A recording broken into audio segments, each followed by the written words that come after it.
Hey guys, tonight, we were teleporting into something so ancient and dramatic it makes your last workplace team building exercise look peaceful.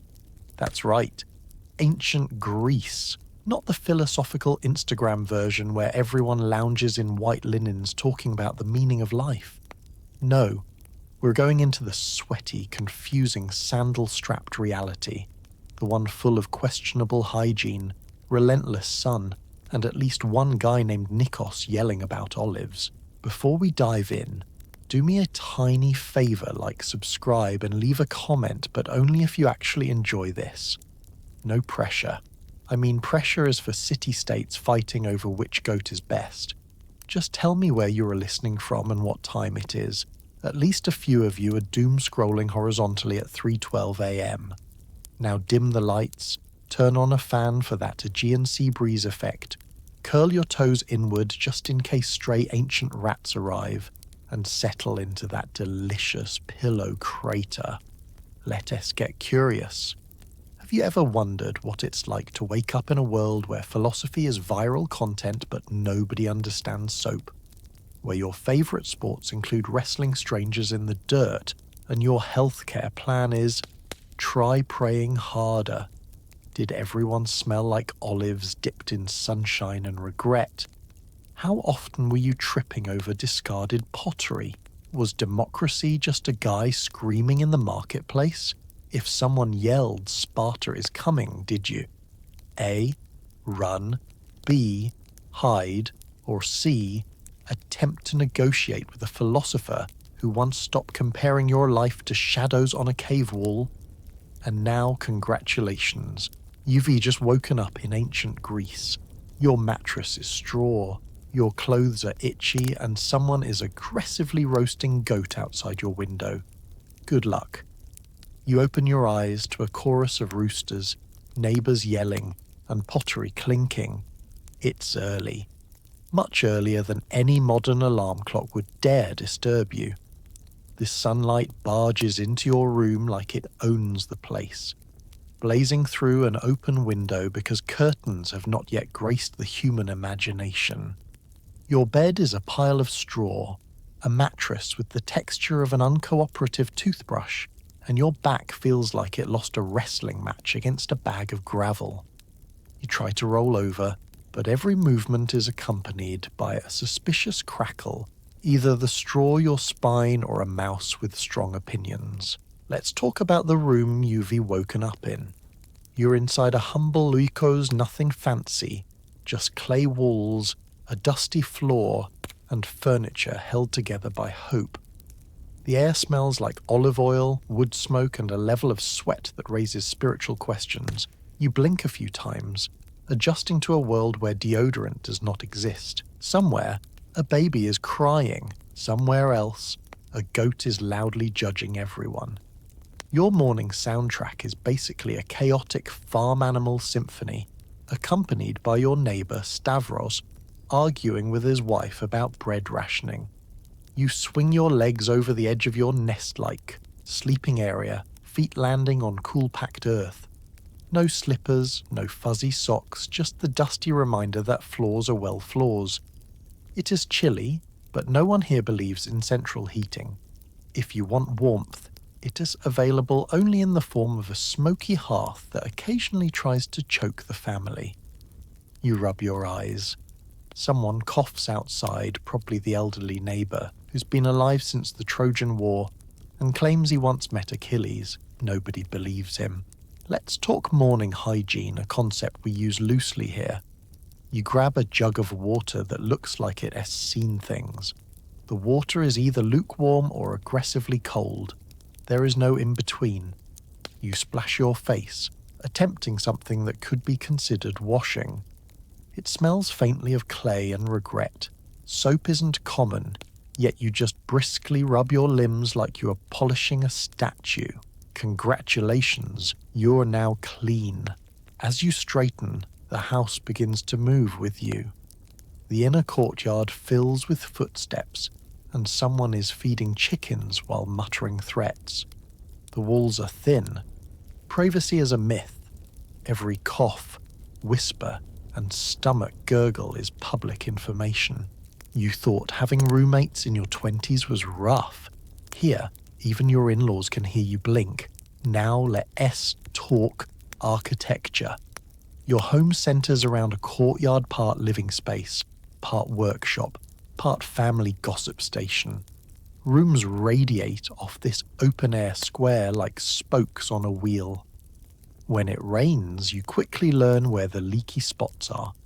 The floors are stone or packed clay, which is a fun phrase meaning easier to clean but permanently dusty.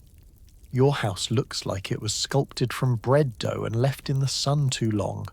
Somehow it stays standing. Breakfast smells drift into the space barley bread warming over the hearth. Maybe the faint scent of olives which are involved in 97 of meals and 82 of political arguments.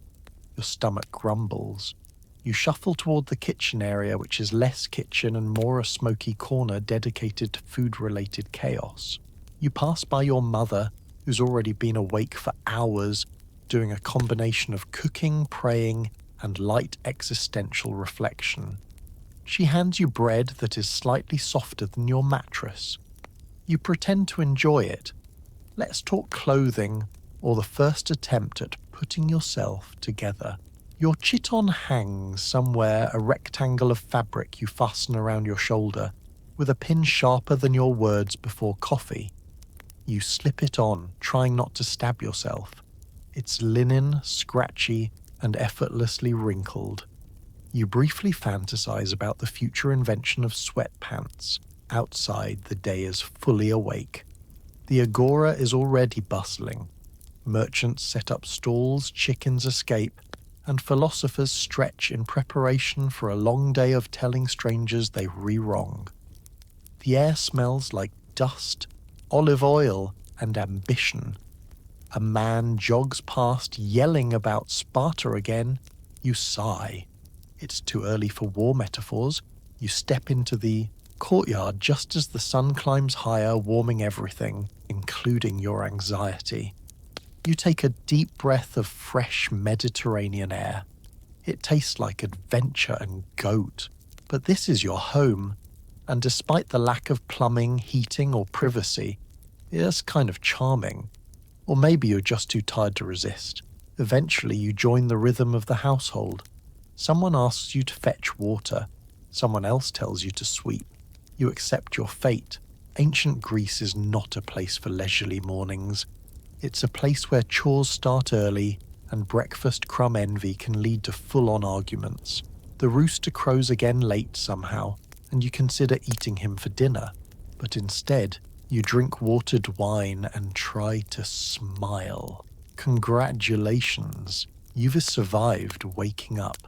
Just wait until you see what happens when you actually leave the house. You slip into your chiton, a fabric rectangle held together by pins, hope, and social expectations. To be clear, there is nothing sleek or fashionable about this experience. There are no zippers, no buttons, and certainly no stretchy waistband that forgives last night's snack choices. You simply wrap the garment around yourself, secure it with a pin or two, and pray to every Greek deity you can name that nothing falls out. As you tug it over your shoulders, you are unsure if it is on correctly. Congrats, that is normal. Most people here just wing it. The chiton, made from linen in summer and wool in winter, is the Swiss Army knife of ancient Greek fashion, but without any of the fun gadgets. It is breathable, light, and offers minimal emotional support. Linen is notoriously unhelpful when it comes to hiding sweat, and wool is basically nature's heated blanket, as long as you enjoy the sensation of being lightly stabbed by plant fibers. Either way, you're dressed in a rectangle. That's the whole aesthetic. If Vogue existed, it would have died here. Let's talk about accessorizing. You reach for a belt, which is really just a cord that decides where your waist is today. There's no elastic, just simple trial and error. If you're wealthier, your chiton might be dyed or finely woven. If not, you're wearing the off-white shade of slightly old goat that everyone else is wearing. fashion statements haven't evolved yet, so it's kind of impossible to dress badly. Everyone's already doing it. As you adjust the folds, you fumble with a fibula, the pin holding things in place. This thing is basically a large safety pin that can double as a weapon if someone insults your sandals. It is sharp and unforgiving, and one wrong move could mean one of your nipples becomes a casualty. You try to clip the garment neatly, but the fabric decides to gather like it has personal objections. Eventually you surrender and accept the rumpled philosopher look, a local favourite. Footwear is its own adventure. You slip into sandals made from leather straps that feel like they were designed by someone who hated feet. There's no cushioning, no arch support. Your toes are exposed to the world, to judgment, and to random pebbles that will haunt you for the rest of the day. Every step is a love letter to podiatry you will never receive. If you're poor, you might not even have sandals at all. Barefoot is a common look, which explains why everyone has the soles of a hobbit. Hair care is optional. You splash water on your face again, swipe back your hair, and call it a day. Men might tie their hair up, women braid theirs. No hairspray, no conditioner, just vibes. You think back to your modern shampoo collection. Argan oil, coconut milk, pomegranate-scented promises all gone.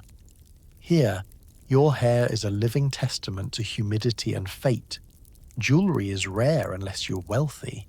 If you are, you might wear a necklace or bracelet. Though these aren't about fashion, they are more, please notice, my status, so I can skip lines at the olive market. Gold is expensive, and Greeks love tasteful minimalism. Think less red carpet diamonds and more grandmother's heirloom you weren't supposed to touch. Now, let S discuss the weather. Summer in Greece means your linen chiton tries to double as air conditioning. It fails. You sweat. Everyone sweats. It is a sweaty community. Wool in winter is warmish, but also kind of scratchy, like cuddling a sheep who resents you. You cinch your belt a little tighter, pretending it helps. As you finish dressing, someone tells you your chiton looks nice. You smile, because compliments are currency. It's impossible to tell if they're sincere. Everyone looks equally disheveled. There are no mirrors, so self-evaluation is limited to puddle reflections and feedback from brutally honest relatives. You glance around the house to find others also preparing. Children struggle with miniature chitons while screaming. Spouses pin their garments with alarming speed, and elderly relatives mutter about how young people don't know how to fold fabric anymore. You nod sagely, as though you understand. Stepping outside, your outfit blends seamlessly into the crowd. Everyone's wrapped similarly, so there's no point in feeling unique. The only variation comes from hairstyles, belts, and the occasional accessory. But mostly, you look like everyone else. If you lost your family in the marketplace, you would have a 50-50 chance of joining another group by accident. As you adjust a stubborn fold one last time, you realize how lucky you are that social expectations are low. No one cares if you were wrinkled. No one expects matching colors. Nobody has invented skinny jeans. You're in a world where fashion means Dante trip on your hem. Before you leave, you perform a last-minute safety check. Pins secure, sandals strapped, everything covered. Good. You pass the ancient dress code. Don tea, flash the neighbours. You breathe in deeply, appreciating the simplicity. Sure, it is itchy. Yes, it is precarious, but it's quick. Dressing takes 5 minutes, leaving more time to worry about things like war, harvests, and whether the gods are judging your outfit. Spoiler, probably. Satisfied if mildly uncomfortable, you're ready to begin your day. Welcome to ancient Greek fashion. It is basic, breathable, and held together by pure optimism. Your first meal is mostly bread so hard it could be used as a weapon. You hold the loaf cautiously, half expecting it to hiss. This is barley bread, dense, sturdy, and spiritually opposed to softness. It's the kind of bread that could double as a self-defense tool. You take a bite and immediately regret not soaking it longer. Your teeth protest, and you realize why dentistry never really took off here. The good news, you're awake. The bad news, your jaw is officially doing CrossFit. Breakfast is simple because the ancient refrigerator does not exist, and neither does the ancient pantry, toaster, microwave, or oat milk. Fruther. You eat what's available, which is typically bread, olives, figs if you're lucky, and water or watered-down wine. No lattes, no bacon, no pancakes.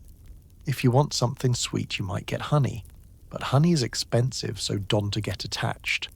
Let us talk about olives. In ancient Greece, olives are everywhere. They are food, medicine, beauty product, and national hobby. Everyone grows them, eats them, and argues about them. The breakfast olives are probably salted, slightly wrinkled, and thoughtfully judging your life choices. You try one, savouring the tangy salt that makes your bread slightly less upsetting. It is not glamorous, but your expectations have already been lowered to sea level. You sit near the hearth, which is still smoking from last night's cooking. The smell is a combination of firewood, goat, and something unknown. Breakfast happens in this smoky corner because the actual kitchen is more a concept than a room. Pots and bowls lie around like pottery is trying to evolve into a personality.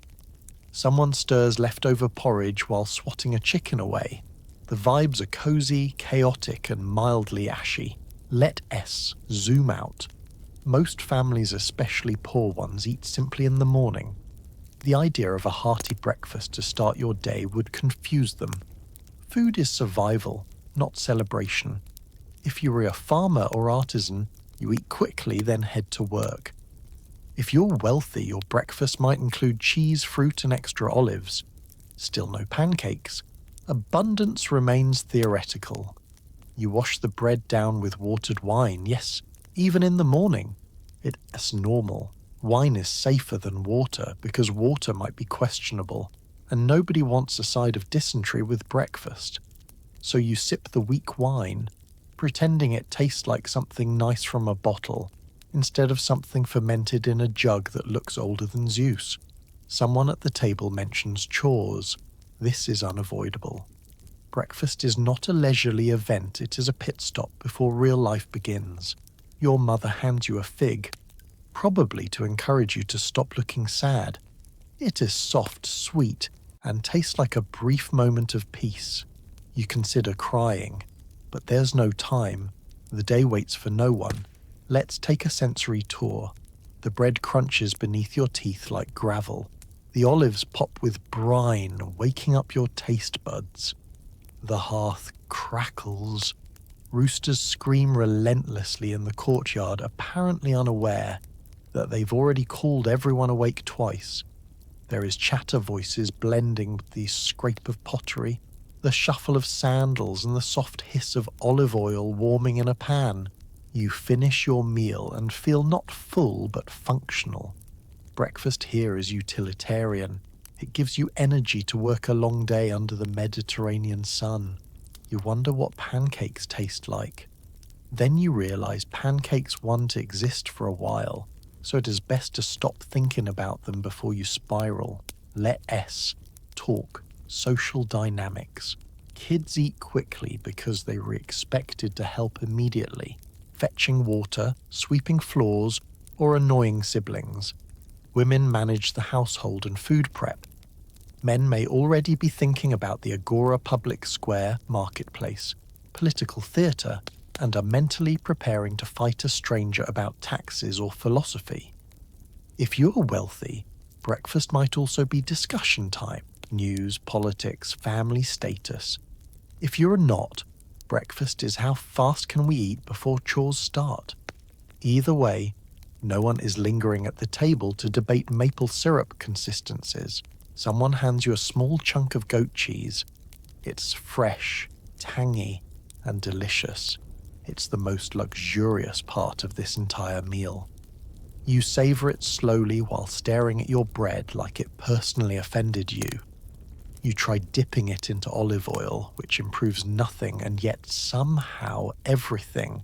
As you eat, you notice the house around you coming alive. The courtyard fills with movement. A neighbor walks by, yelling greetings while balancing jars on her head. A dog wanders in, sniffing for crumbs. You guard your bread. This stuff is valuable. Also, it doubles as improvised weaponry. A quick thought crosses your mind.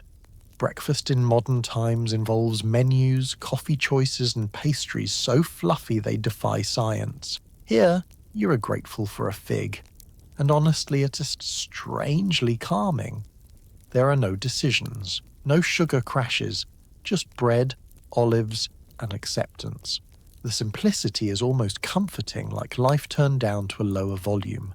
You take your final bite, jaw slightly sore and dust crumbs from your chiton. Breakfast is done.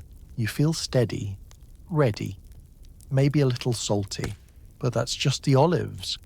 You stand, stretch, and prepare to step into the day armed with carbs, mild disappointment, and the lingering hope of honey next time. To get water, you join a line at the public fountain. It's not a short line. It is never a short line. It snakes across the square like a human centipede of mild irritation, gossip, and empty pottery vessels. Each household needs water for drinking, cooking, washing, and occasionally throwing on someone who's being dramatic. So here you are, clutching a terracotta jug and pretending you don't mind losing a piece of your soul to errands. The fountain itself is a stone structure fed by painstakingly built aqueducts and pipes, which occasionally work. Water trickles from carved spouts shaped like lions or something that vaguely resembles a lion if you squint and accept artistic interpretation. The flow is steady, but never fast, just enough to keep everyone moving, but slow enough to make patience your new religion. You shuffle forward, the ground beneath your sandals slick with spilled water and soap residue from someone who thought laundry day belonged in the public square. The tiles are worn smooth by years of feet, sandals, and at least one dramatic chase involving a goose. Everyone tries not to slip, because lying face first in puddles is humiliating, especially when the local aunties are watching. And oh, the aunties are here. They were always here. They were the true power structure of the fountain, the ones who know everyone, everything, and exactly who is having family drama this week. They could overthrow the government if someone provided enough olives to fuel their commentary. One of them eyes your jug judgingly, as though its shape reveals your deepest secrets. You look away. You are not emotionally prepared. Let S talk about the choreography of this experience. Everyone stands as their jug, pretending to be calm, but every so often someone casually takes a half step forward, testing whether the person in front is paying attention. A kid tries to cut the line by acting like he's just passing through. Nobody buys it. The aunties glare and he evaporates back to his mother. The fountain is more than a water source, it is the social media feed of ancient Greece. News spreads here faster than plague through a crowded port. Someone is talking about grain prices. Someone else whispers about last night's sacrifice going sideways because the goat started breakdancing.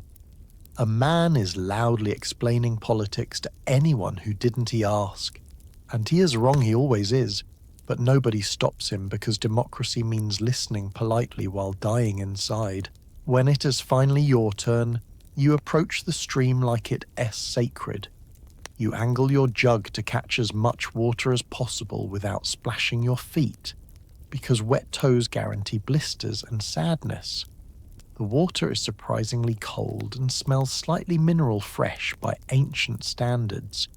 You could drink it, but you'll probably boil it later because cholera has not yet RSV buses ski to this century, but dysentery is always lurking. As your jug fills, you notice someone behind you sighing loudly. This is the universal sign for "please hurry, I must return to my other chores which also involve buckets." You pretend not to hear because you waited too long for this moment. You let the jug fill to the top, then gently pull it away before the pressure of social judgment collapses your spine. Now comes the strength test. Terracotta jugs are heavy, especially when full of water that weighs approximately the same as your childhood trauma.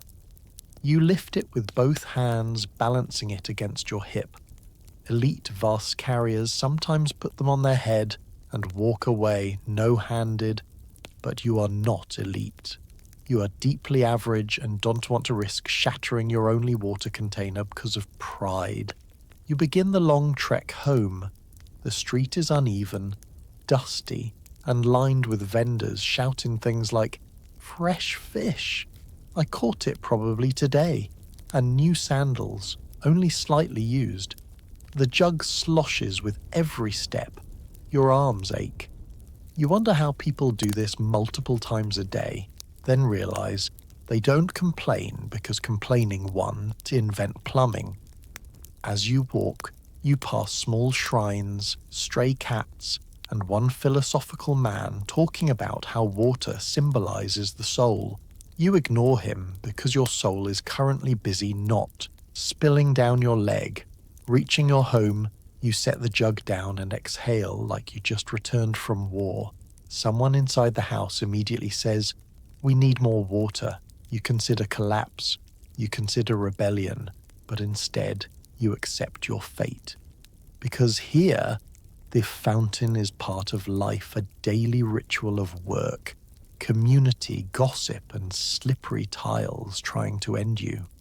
You'll be back tomorrow, and the aunties will still be waiting. You walk into the bustling marketplace. The air smells like garlic, goats, and loud opinions. The Agora is many things at once.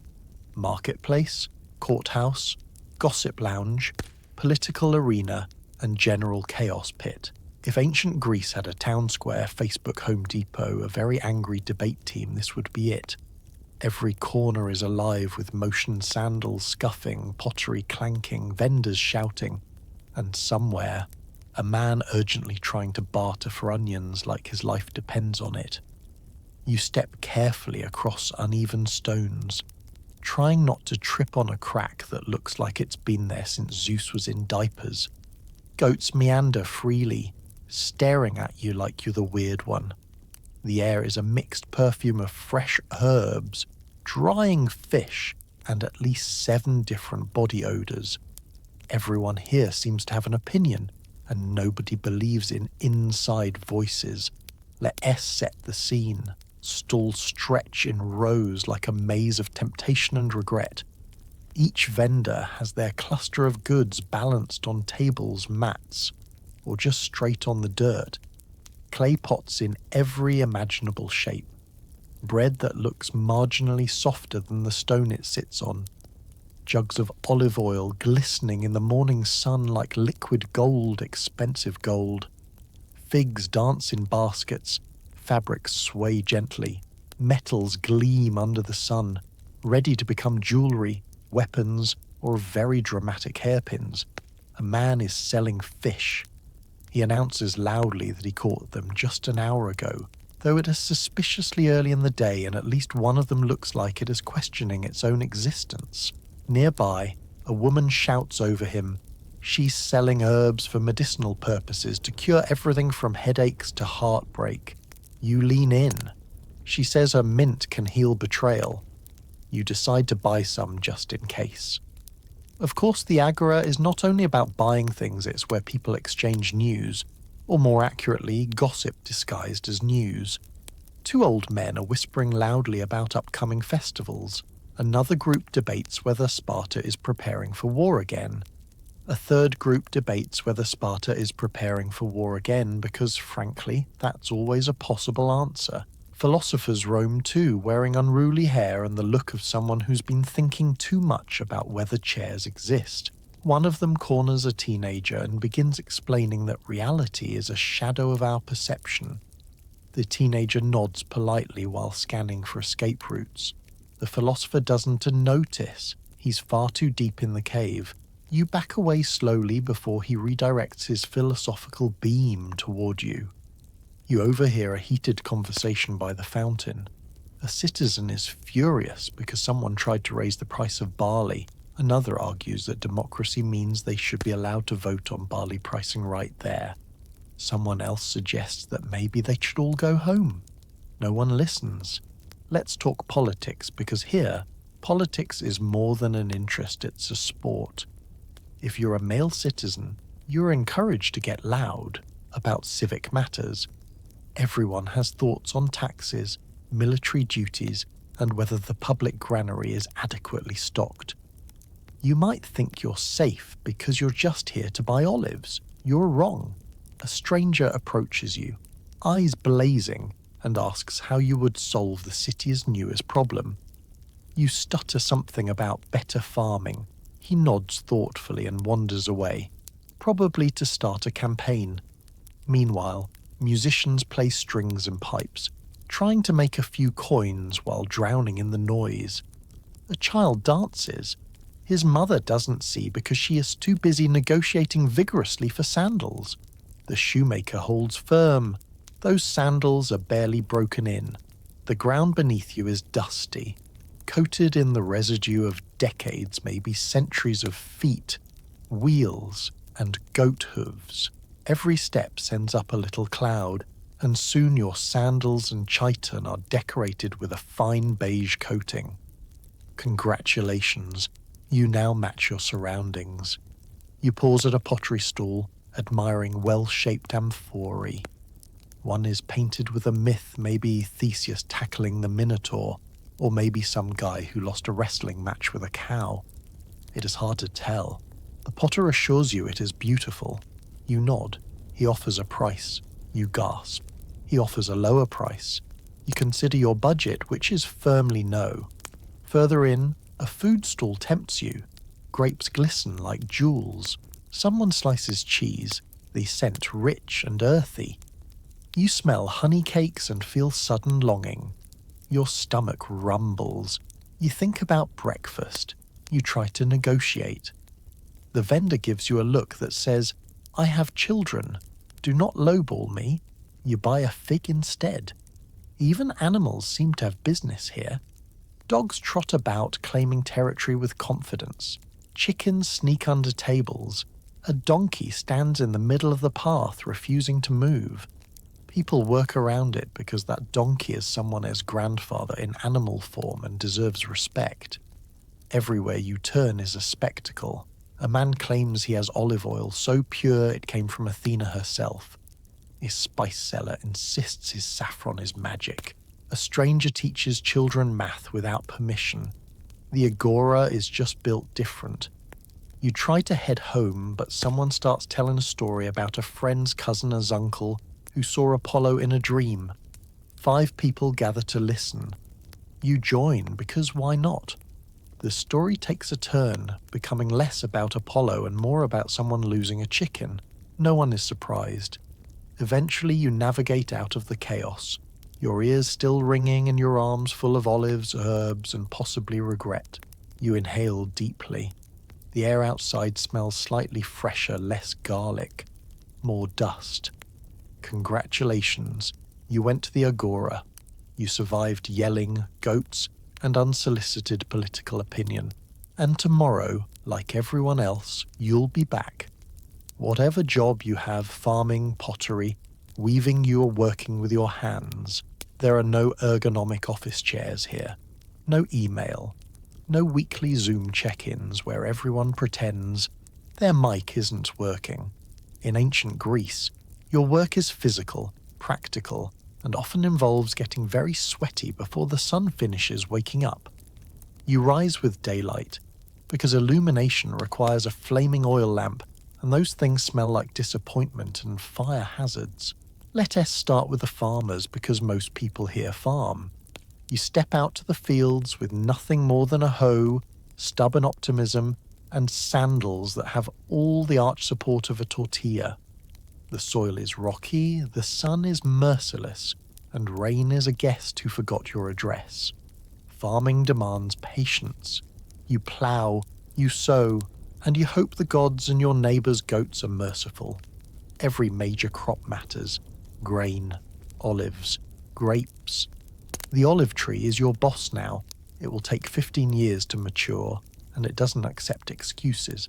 The grapevine also demands careful attention. You prune, water, and plead with it like it's a fickle celebrity. If you're lucky, it rewards you with wine grapes. If not, you're stuck with fruit so bitter you start contemplating opening a vinegar business. That's the agricultural life, half patience, half prayer, entirely dusty. If you're a potter, welcome to Clay City.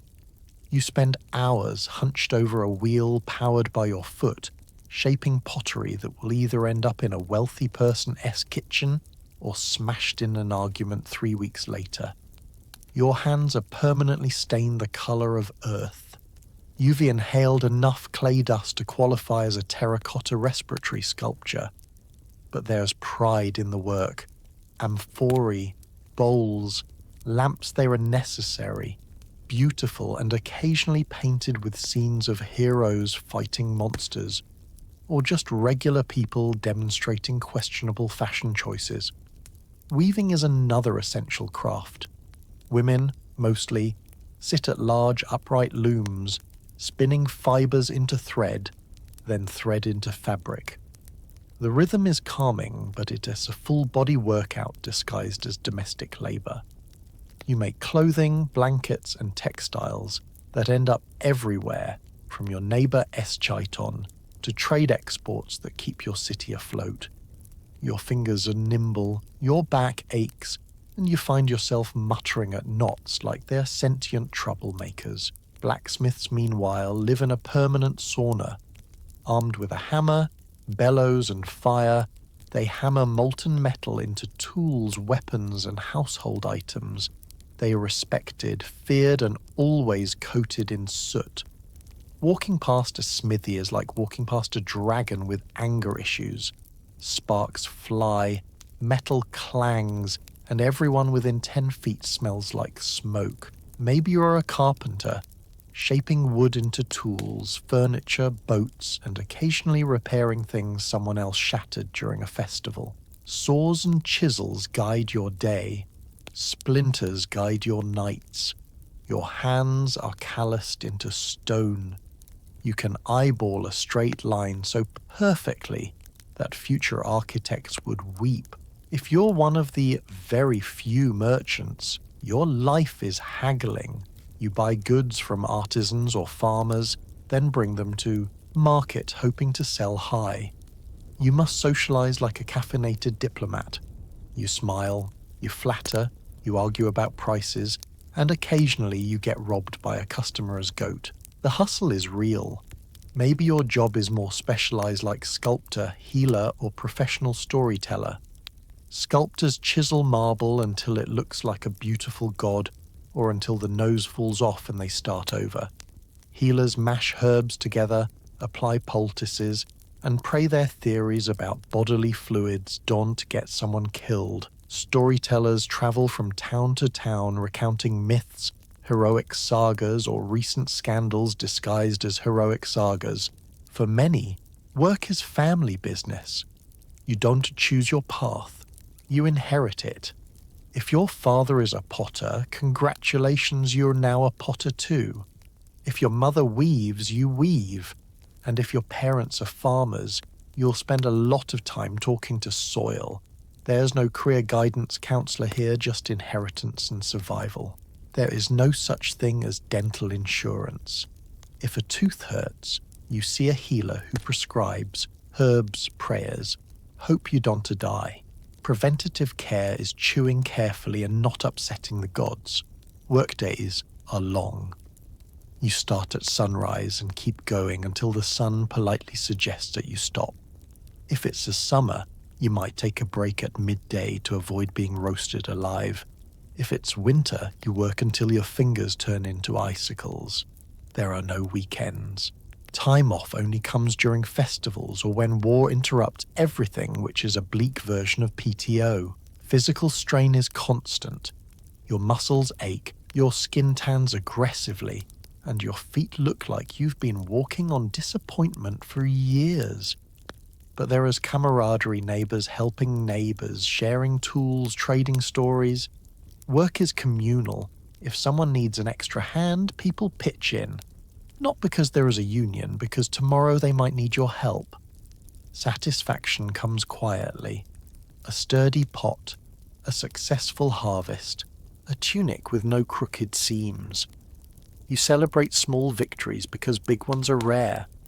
Maybe your olives didn't get eaten by locusts this year. Maybe your pottery sold well. Maybe your loom didn't collapse again. Small blessings. As the sun dips, you pack up tools or hang your work to dry. You wash your hands, which doesn't do much, and head home tired but alive. And that's what matters. Work here does not make you rich. It keeps you fed, clothed, and part of something bigger. Tomorrow you'll wake up and do it all over again. Craft, dirt, aching joints, zero dental insurance, but with the quiet pride of someone who helps build a civilization, one sweaty day at a time. Everywhere you look, enslaved people are doing essential work: farming, cooking, tutoring. It's impossible to ignore. Wherever you walk, in homes or fields or bustling markets, you see enslaved people, some toiling openly under the sun, others working quietly in the background as part of the household. They sweep floors, press olives, accompany children to lessons, weave cloth, carry water, quarry stone, or serve meals they will never dine on. Their presence is woven so tightly into the fabric of daily life that it feels as constant as the dust in the air. Let us settle into this uncomfortable truth. The classical world, filled with talk of democracy, philosophy, and civic virtue, runs on slavery. The lofty speeches about justice and fairness were, ironically, only meant for a fraction of the population. Enslaved people were not citizens, and their lives were defined by the will of their owners. Even the most enlightened thinkers rarely question the institution. You feel the contradiction deeply. You're surrounded by ideas about freedom while standing on the backs of those who don't have any. You walk through the fields. The farmers you saw earlier are not working alone. Enslaved labourers churn soil, prune vines, sort olives, and haul baskets that weigh as much as adult goats. Their days begin before sunrise and end well after the sky turns indigo. The Mediterranean sun doesn't care about status. It burns everyone, but enslaved workers have no option to retreat before their tasks are finished. If exhaustion overtakes them, someone shouts. Often someone hits. Head into town and the picture shifts. Inside households, enslaved people cook, serve meals, fetch water, tend children, mend clothing, and complete every chore of domestic life. Some work closely with a family practically invisible to outsiders, and others live separate, sleeping in small corners or storerooms. Their lives follow commands: wake early, serve, carry, stay quiet, do not resist. You watch a tutor, also enslaved, teach wealthy children to read and recite poetry. The irony is blinding. A person denied freedom teaches freedom as language to those who take it for granted. Some enslaved people were prisoners of war. Others were captured by raiders or purchased in markets far from home. A few were sold due to family debt.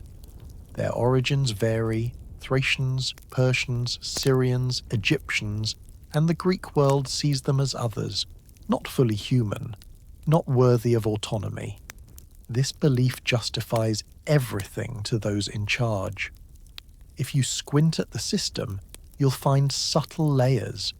A small number of enslaved individuals earn trust from their owners, managing finances or participating in trade. Some might one day be freed manumitted and become metics, resident foreigners who can work for wages. But freedom doesn't erase the past, and for most, freedom never comes. The lives of enslaved people vary widely. Some are treated well-fed and housed adequately. Others are brutalized, forced into dangerous labor like mining. Mines are the worst. Deep tunnels, choking dust, little air. People who work there rarely see sunlight or old age. You hear horror stories, whispered families torn apart, bodies abandoned underground. You swallow hard. Even children can be enslaved. You see one barefoot, clutching a jug half their size, standing quietly beside a stool. Their faces emotionless, their eyes elsewhere. You want to help, but you understand quickly, there is no help. This world has no hotline, no court to plead their case, no heroes to whisk them away. Your hands feel heavy. The unsettling part, no one around you seems disturbed. Enslavement is just part of life, accepted, normalized.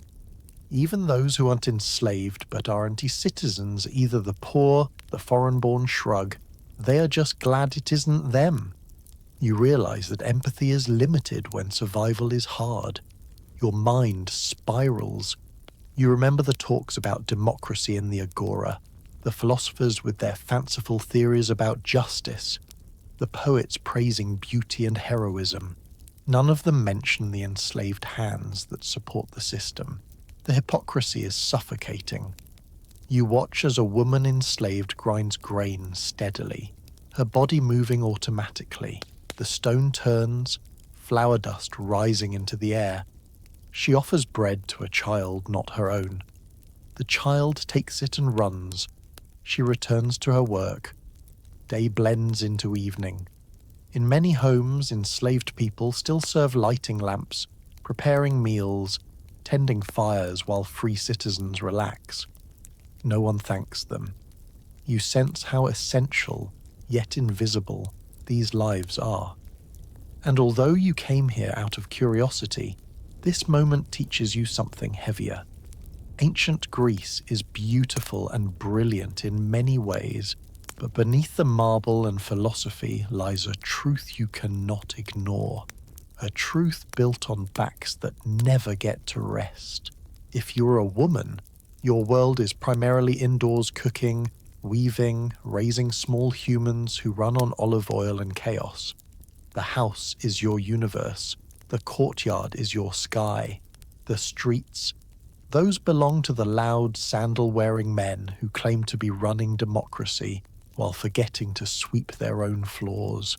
If you're a woman in ancient Greece, especially Athens, your daily life is rhythm, repetition, and responsibility. You wake with the sun, not because it is poetic, but because there are 10,000 tasks waiting, and none of them will do themselves. Let's start in the kitchen. Breakfast may have been simple, but preparing food is not. You knead dough, grind grain, chop vegetables, and stir stews over a smoky hearth that occasionally tries to burn off your eyebrows. There's no spice rack, no timer. You measure ingredients by instinct and pray the gods have mercy. Olive oil is your best friend, your energy source, and your currency of social power. You use it for cooking, lighting lamps, and soothing children who have face-planted into a basket of figs again. Weaving is your second full-time job. The loom isn't just a tool, it is a companion that demands respect, muscle, and patience. The sound of fibers snapping into place becomes the soundtrack of your life. Women produce nearly all the textiles of the household. Tunics, blankets, curtains, sort of, and anything else made of thread. Weaving is creative but physically demanding. Hours stretch on as you transform wool or linen into something functional. Your work clothes your family. No loom, no wardrobe. Raising children. Oh yes. Small humans wobble around the courtyard like drunken goats, sticky with honey and dangerously inventive. You watch them constantly. There's no daycare for when you need a break, unless put them near Grandma counts as licensed childcare. Kids help early feeding animals, fetching water, learning basic skills. You oversee everything, always multitasking, always tired. You love them, but also, wow, they have endless energy. Marriage is not romantic. You likely entered it young, around 14 or 15. Your husband is older, maybe twice your age. He spends the day outside politicking, working, or drinking watered-down wine and calling it wisdom while you stay home. The house has separate sections. The andron for men and guests and the gynoeceum, the women's quarters. You spend most of your time in the latter, alongside children and enslaved household workers. Privacy is scarce. Solitude is mythical. Your social life is limited. Visiting other women is possible but restricted, like trying to schedule brunch with 14 rules and only one available time slot. You talk weaving techniques, parenting woes, and whose husband returned from the symposium acting like Dionysus himself. Women create their own tiny communities, quiet, supportive, resourceful. They share stories and advice, building a network built on resilience. Public appearances are uncommon. You might leave the house for religious festivals or funerals. Festivals offer rare freedom, a chance to stand in a crowd, breathe open air, and watch performances. You might join processions honoring Demeter, Artemis, or Athena. In these moments, you feel powerful, part of something bigger than your courtyard routines. These glimpses of public life linger in memory for days. Legally, you are a minor, always under the guardianship of a man, first your father, then your husband, and if he dies, your son. You cannot vote, own property independently, with few exceptions, or file lawsuits. When men argue about freedom in the agora, they mean their freedom, not yours. This doesn't mean you lack influence. It just means your influence is subtle, nested in relationships and household decisions rather than public speeches. You manage the household economy. You track stores of grain, oil, and wine. You barter with neighbors. You make sure no one burns through the winter fuel early because freezing is no one's idea of fun. You're CFO of this home, only with a lot more clay jars and a lot fewer spreadsheets. Healthcare, mostly in your hands. From treating fevers to delivering babies, you use herbs, prayers, and experience passed down through generations. Midwives guide births. Women support each other. It is messy, painful, and terrifying, but also a realm where women rule. Men don't belong here. They'd faint. If you were wealthy, life might be softer. You oversee enslaved people who do the hardest labor, grinding grain, carrying water, preparing food. You might have more time for weaving beautiful patterns, educating daughters, or tending shrines. But leisure doesn't equal freedom. You are still bounded by walls, customs, and expectations stronger than bronze. Spiritual life is a refuge. You offer sacrifices at the household shrine, honor ancestors, and pray to goddesses who understand your world. Demeter, keeper of grain, Artemis, protector of women, Athena, patron of crafts. You whisper hopes into the quiet, finding comfort in ritual even when the world outside does not listen. Sometimes you steal brief moments for yourself, taking in sunlight in the courtyard, laughing with a friend, telling children stories about clever heroines who outsmart gods. Storytelling is empowerment. You pass down wisdom through myth and memory. And through it all, through the chores, restrictions, and silence, your contribution remains essential. Without women, households collapse. No cooked meals, woven cloth, educated children, tended altars, or family legacy. You carry the unseen weight of civilization, and yet history barely whispers your name. Your world is small but vast with responsibility, invisible but vital, restricted but resilient. This is womanhood in ancient Greece, a life lived behind walls, quietly holding everything together. If you're a male citizen, you get to vote and debate, especially about things you don't understand. Congratulations, you've won the genetic and legal lottery of ancient Greece.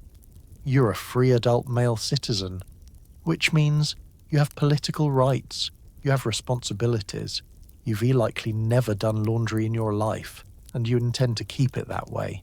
Let's paint your day. You wake up, stretch, and immediately begin avoiding eye contact with household chores. Cooking?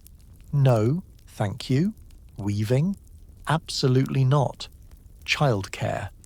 Only if you count patting your kid on the head while heading out the door. You are the face of democracy after all, and someone out there needs to hear your opinion about barley prices even if they didn't ask. The world outside is yours, literally. You step into the bustling streets with confidence, draped in your huton, clutching a sense of self-importance, and possibly a staff. You head toward the agora, the marketplace and political stadium combined, where grown men yell at each other about laws. You are here to join them. Voting in ancient Greece is not the quiet, orderly filing of ballots. It is closer to spirited chaos. Citizens gather, argue, shout, encourage, threaten, joke, and grandstand. If you're in Athens, you might head to the Nix, the hillside meeting place, where decisions are made by sheer volume of opinion and how compellingly someone can say, "Hear me out." You stand among the crowd as speakers take turns at the Beamer, basically a stone TED Talk platform and debate topics, ranging from military campaigns to how large a fine someone should pay for insulting a goat. Let us talk debate culture. Men love it. They debate everything. Should Athens go to war? How should taxes be collected? Should we fix that pothole in the road outside the pottery shop? You might get up and deliver a passionate speech about fixing the pothole, not because you care, but because you simply enjoy the applause. The best orators are celebrities. They have charisma, strong voices, and very confident eyebrows. These discussions are deep, philosophical, and utterly chaotic. You try to listen, nodding sagely while scribbling a mental list of people you disagree with. Sometimes you'll clap, sometimes you'll heckle, sometimes you'll pretend to agree just so you can go to lunch early. It's democracy in action, messy, loud, and brought to you by men who, again, have never washed their own shirts. After politics, it is time for paideia, education and refinement. You engage in recreational philosophy, which is like arguing with strangers at a coffee shop, except the coffee doesn't exist yet. A philosopher might ask you if reality is real, or if you're a brain in a jar. You respond thoughtfully, "I think reality is real," while privately wondering if you can get away without paying for lunch later. Speaking of lunch, men dine differently. When the day allows, you join other men, and only men, in the Andron, the Menos dining room, lounging on couches and eating bread, fish, cheese, and figs. Wine is always present, but because drunkenness is considered embarrassing, it is mixed heavily with water. Still, even watered-down wine is enough to make someone recite poetry or attempt stand-up tragedy. This is a safe, sacred space where you can leap from topic to topic. Politics, sports, philosophy, fish prices, and whether your sandals make you look faster. If you're wealthier, life becomes even more theatrical. You may be invited to a symposium, one of ancient Greece's most elite gatherings. The symposium is part dinner, part drinking party, part book club, and part amateur talent show. Men recline on cushioned couches, sipping wine while musicians play. Intellectual conversation flows effortlessly into gossip, which flows further into questionable opinions about mythological figures. You might see a poet perform or a philosopher debate with so much passion, he begins weeping into his cup. No one questions it. It's culture. Now, let's talk work. Some men have jobs, craftsmen, merchants, farmers, but they often view managing household affairs, teaching sons, attending assemblies, and participating in court cases as their true business. The courts are essentially ancient reality television. Someone sues someone else because they sold bad olives or insulted their tunic. You, along with several hundred of your closest friends, serve as the jury. You listen as both sides yell and produce witnesses who may or may not be reliable. Eventually, you vote by dropping pebbles into jars. Justice is decided by rock. Friendship is sacred. Men spend significant time with each other, exercising in the gymnasium, wrestling, running, and lifting weights while discussing metaphysics. The gym is where bodies glisten and philosophies deepen. It is part workout facility, part educational hub, part social club. You might come merely to stretch and leave, having accidentally joined a debate about the immortal soul. Back home, your role is minimal. You enter the household sandron, remove your sandals, and collapse after a long day of debating and supervising absolutely nothing domestic. Your wife has run the household, managing stores, weaving textiles, raising children, and coordinating enslaved labor. You give her a nod of approval that contains far less gratitude than it deserves. And though you are the public face of democracy, you also live under strict expectations. You must serve in the military when called. You must contribute financially to public projects if you are wealthy. You're expected to embody arete virtue, excellence, courage. In wartime, you put down your debating pebble and pick up a bronze shield. Your identity isn't just political, it is martial. Still, day to day, your world is built on talk. Words are your power, opinions are your muscles, and laundry is someone else's problem. So yes, being a male citizen offers privilege, voting, property, status, and the thrill of yelling in public without being escorted away.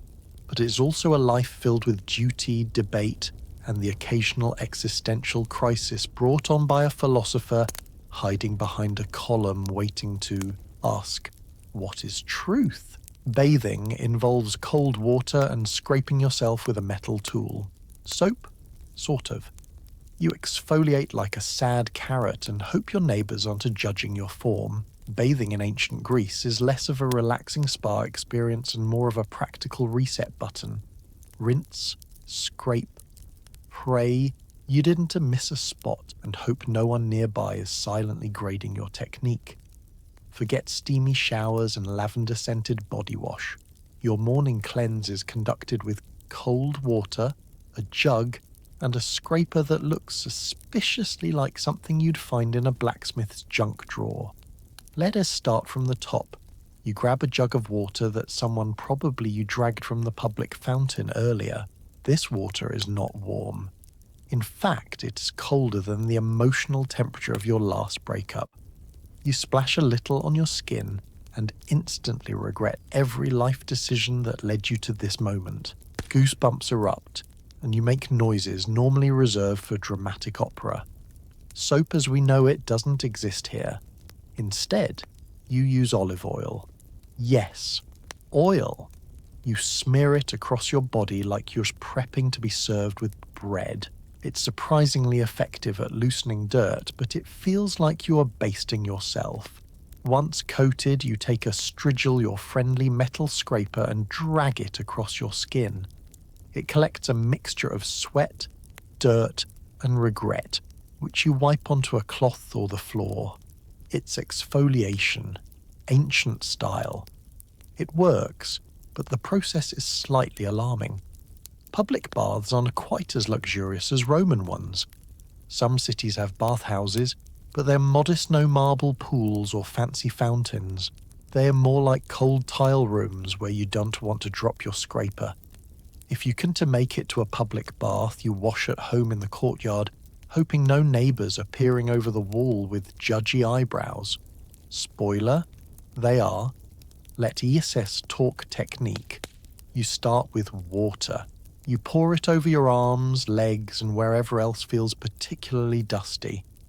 Then you apply olive oil, rubbing it in like you are marinating a chicken. The strigil does the heavy lifting. You scrape from top to bottom, occasionally wincing when you hit a tender spot, like that weird spot behind your knee that always hurts for some reason. When you're done, you splash again to rinse, though it's questionable how clean you actually are. Still, you feel refreshed, or at least less sticky. Now the smell. Olive oil may soften skin, but it also leaves behind a faint scent of Greek salad. Combine that with sweat, smoke, and nearby goats, and you've got an aroma that is difficult to categorize. But everyone smells similarly, so it's fine. You blend in. Bathing is somewhat social. In public baths or gymnasiums, people clean themselves before and after exercise. Men chat about politics, philosophy, and who recently embarrassed themselves during a drinking party. Someone always brings up Sparta. Someone else always pretends to understand Plato. Meanwhile, everyone avoids eye contact while scraping themselves because some things are awkward no matter the century. If you're at home, bathing is quieter. You find a corner of the courtyard where the drainage is good or at least not terrible. You might have to heat a little water over the hearth if it's winter, but that means coordinating with whoever is cooking or boiling laundry. It's a juggling act. Can I heat water? No, I'm making stew. Can I pour out water? No, I just swept. Household diplomacy is alive and well. Children get bathed quickly, sprayed, scraped, and sent on their way before they can protest. Babies get wiped with oil and cloth. They usually smell better than adults. Lucky creatures. Hair washing is rare. Water is scarce. Shampoo non-existent, and oily residue is just part of life. You might rinse your hair occasionally, comb it, and call it good. Styling is simple. Men tie it back or cut it short. Women braid or coil it. No blow dryers, no hair masks, no salon appointments. Your hair does what it wants. You accept this. After bathing, you might apply perfume if you are wealthy. These fragrances come from oils mixed with herbs and flowers, rose, myrrh, mint. It is like wearing a garden. If you're poor, you might settle for smelling faintly less earthy than before. Let's talk the gymnasium, the hotspot for men with opinions. People exercise wrestling, running, and then bathe afterwards. The floors are dusty, your body is dusty, and the baths help remove the dust. You oil up, scrape, rinse, chat, judge, get judged, and go home feeling slightly cleaner, slightly more cultured, and definitely more oily. Bathing isn't just hygiene, it's ritual. The cleansing feels symbolic. You shed yesterday's dirt, prepare for new sweat, and if you're the philosophical type, reflect on life. Why am I here? What is virtue? Why does my neighbour stare while scraping? That kind of thing. Hygiene standards vary. Some people bathe daily, others less so. If water is scarce or time short, you might manage only a quick splash and a prayer. You do your best. The gods understand. When you are finished, you hang the strigil, wash your hands, and dry yourself with cloth. You tie your hair, straighten your chiton, and hope you smell more like acceptable human than olive oil storage facility. You've exfoliated like a root vegetable, refreshed your skin, and survived public scrutiny. Congratulations, you're clean for now. And as you head back into the sun, you already feel the dust settling again, whispering, "See you tomorrow." Exercise is mandatory, apparently. You sprint, wrestle, and throw objects. Clothing is optional. Everyone has sand stuck in places where sand should not be. Welcome to the ancient Greek gymnasium, part sports arena, part social club, part open-air philosophical think tank where you might overhear a guy debating the nature of truth while doing calf stretches. You arrive expecting a casual workout. What you get is dirt, sweat, and the persistent feeling that everyone here is very comfortable being very naked. Let us set the scene. The gymnasium is outdoors, a courtyard surrounded by columns, shaded walkways, and dusty training fields. There is no funny smell of rubber mats or protein shakes.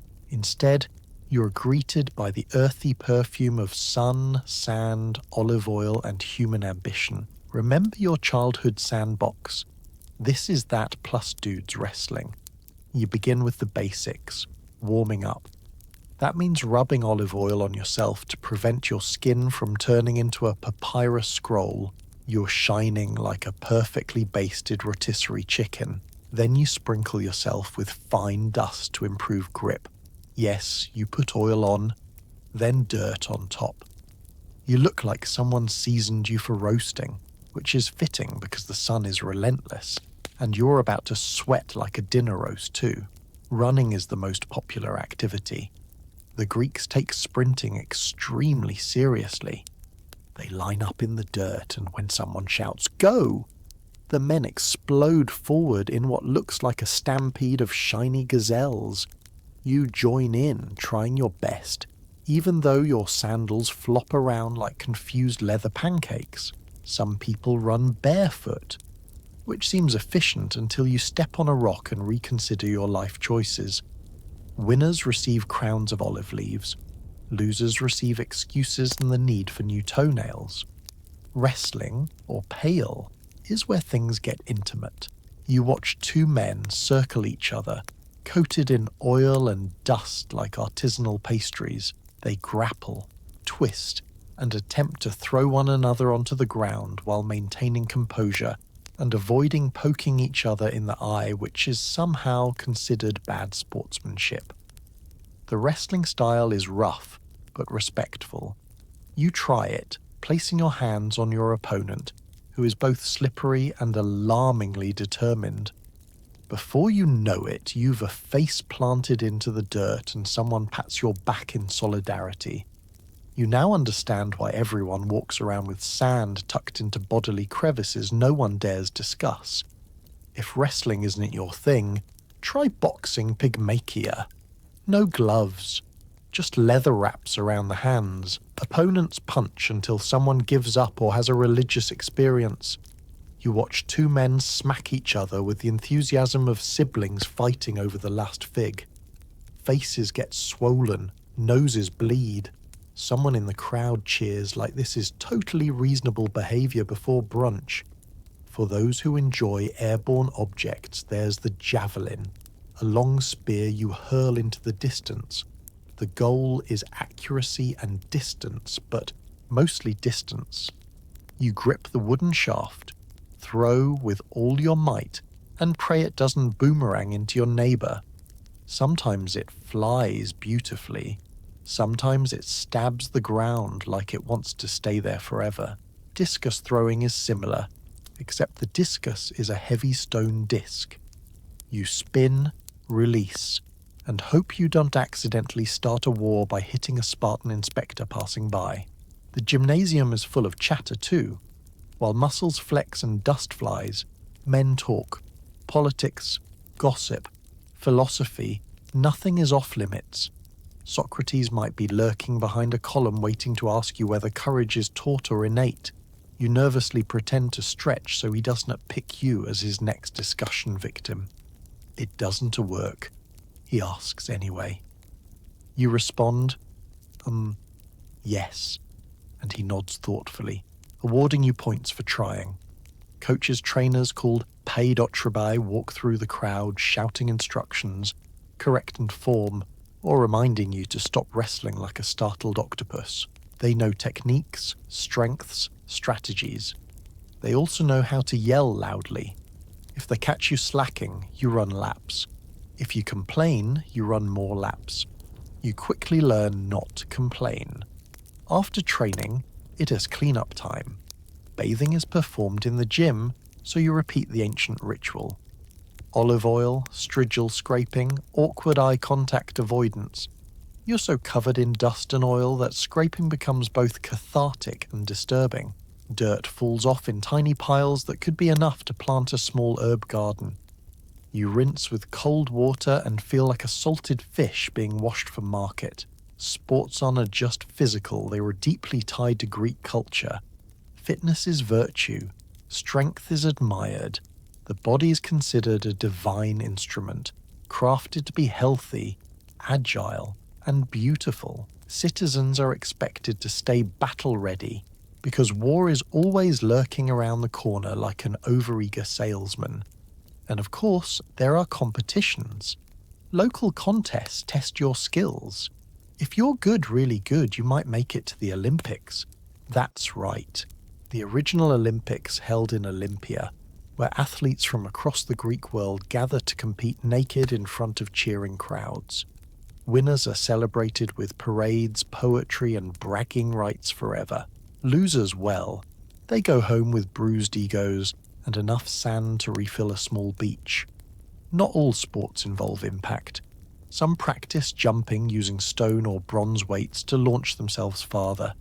It's graceful but challenging. You try it, you leap, you land. The ground shakes in offense, no one is impressed. Even simply watching counts as participation. Young boys observe, learning techniques.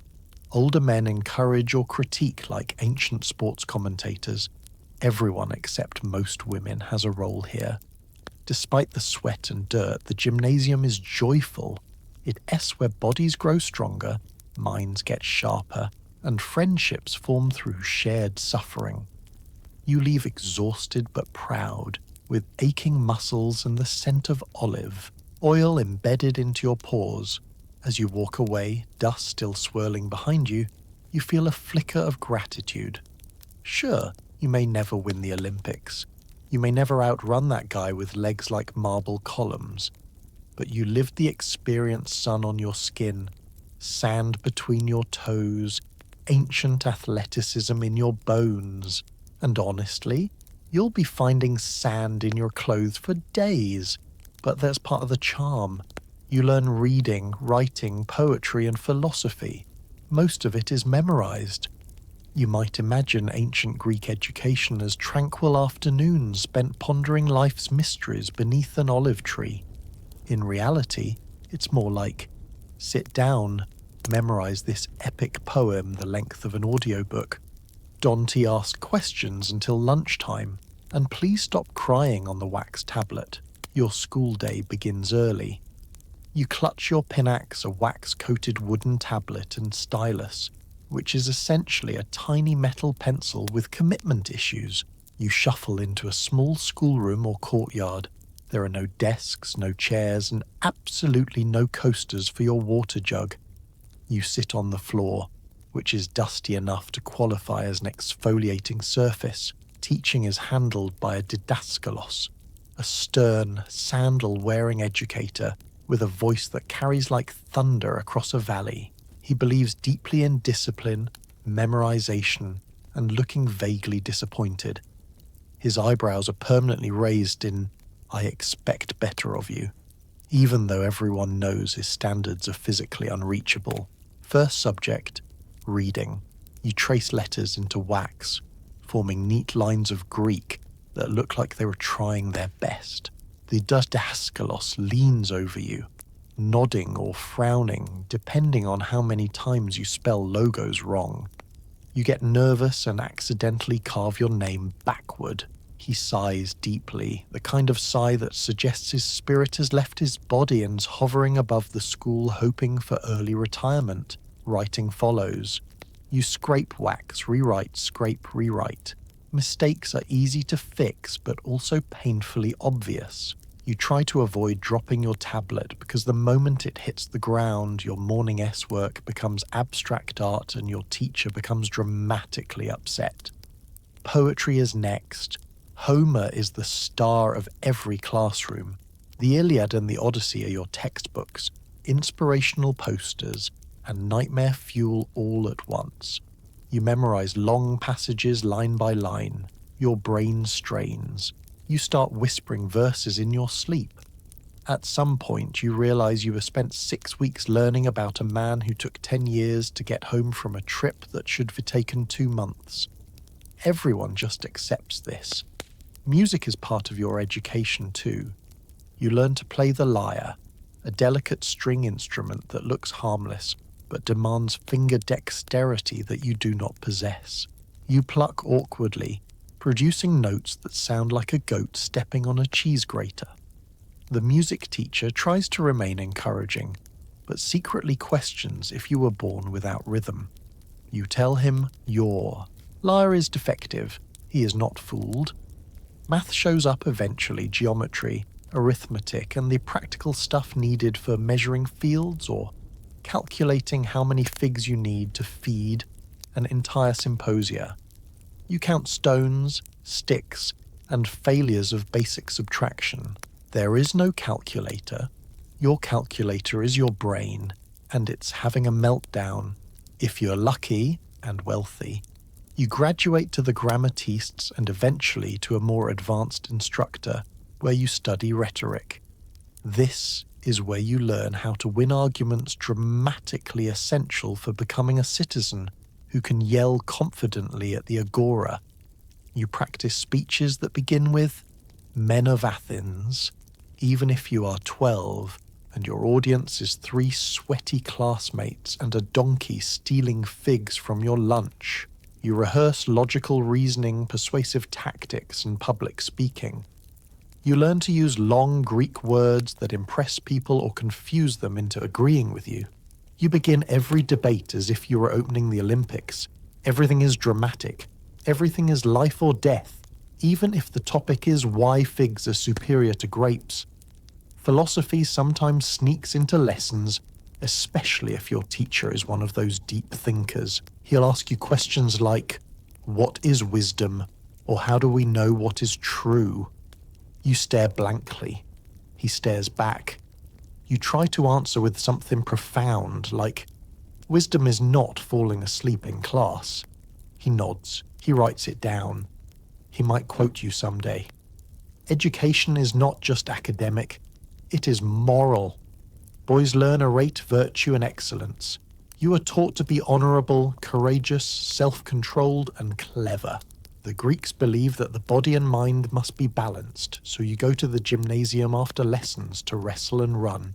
After getting pinned repeatedly by someone who looks like they bench press olive trees, you decide philosophy is safer. There are no report cards. There is no standardized testing. The only standard is, can you recite, write, and argue without embarrassing your family? If yes, success. If no, you try harder tomorrow, or maybe you become a potter. Girls, meanwhile, are usually taught at home learning weaving, homemaking, music, and basic literacy depending on the family. A few may learn philosophy or advanced subjects, but most education is geared toward running a household, not debating policy. While you're memorizing Homer, your sister might be mastering loom techniques. Both of you are exhausted. Teachers can be strict. Discipline sometimes involves a stick. You learn quickly that turning in half-hearted memorization results in your knuckles meeting educational wood. It is unpleasant, so you dive back into Homer like he's the only thing between you and suffering, because he is. School ends when the teacher decides he has done. There's no bell, just freedom. You gather your wax tablet, stylus, and scrambled brain before heading home. You recite poetry along the way so you don't forget it again. Your friend tries to distract you by asking if Achilles would beat Hercules in a wrestling match. You begin debating loudly. This counts as homework.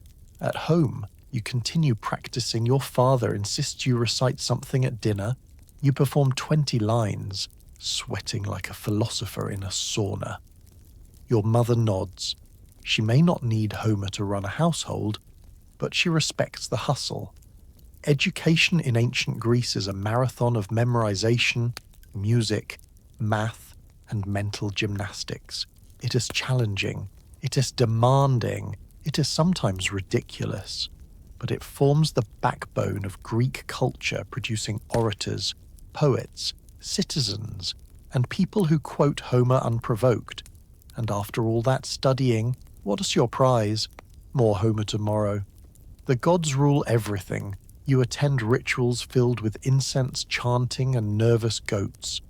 Religion in ancient Greece is less about belief and more about please Don T smite me customer service. The gods are everywhere in the wind, in the harvest, in the suspicious creak of your neighbour's door at midnight. You offer them gifts, prayers, and sometimes a goat who absolutely did not sign up for this. Your schedule is built around festivals, omens, and ritual maintenance, because angering Zeus is considered a terrible life choice. Let S start with the basics. The gods are a very large and very dramatic family. They argue. They fall in love. They hold grudges for centuries. If one sneezes, a city floods. If another gets bored, someone turns into a tree. This pantheon is the ultimate reality show. You, meanwhile, are a humble mortal trying not to offend any of them by accidentally wearing the wrong sandals on a holy day. Daily worship begins at home. Each morning you sprinkle incense or pour a little wine at the hearth altar, the sacred heart of the household watched over by Hestia. This is religious autopay. Daily offerings to keep divine vibes positive. You whisper a prayer for safety, good harvests, or for your neighbour to stop loudly singing off-key hymns at sunrise. But most religious action happens publicly. Today, you're attending a festival, a community event filled with music, speeches, and livestock who look increasingly concerned. Festivals are the main social calendar of Greece. They are huge. They involve processions, sacrifices, feasting, and sometimes competitions. The gods get honoured. You get a day off work. Win-win except for the goat. The procession kicks off at dawn. Citizens in clean chitons walk toward the temple carrying garlands, jugs of wine, baskets of grain, and objects you're pretty sure are ceremonial but kind of resemble fancy fruit bowls. Musicians play pipes that sound like enthusiastic ducks. Everyone tries not to trip because that would be an omen and not a good one. You reach the temple, a masterpiece of marble, columns, and architectural ego. The front is decorated with myth scenes, looking like the ancient version of a movie trailer. Priests stand near the altar, ready to guide everyone with rehearsed solemnity. They are trained professionals who can chant with one eye open and one eye on the goat. The sacrifice begins. The chosen animal, often a goat, occasionally a pig or cow, is sprinkled with water. If it nods, or just shivers, that means the gods approve, which is great news, except for the goat. People stand silently while a priest offers prayers, hoping for divine favour, better harvests, safe travel, fewer plagues. Then the animal is slain swiftly, its blood collected and offered to the gods. The smoke rises from the altar, curling into the sky like a spiritual DM.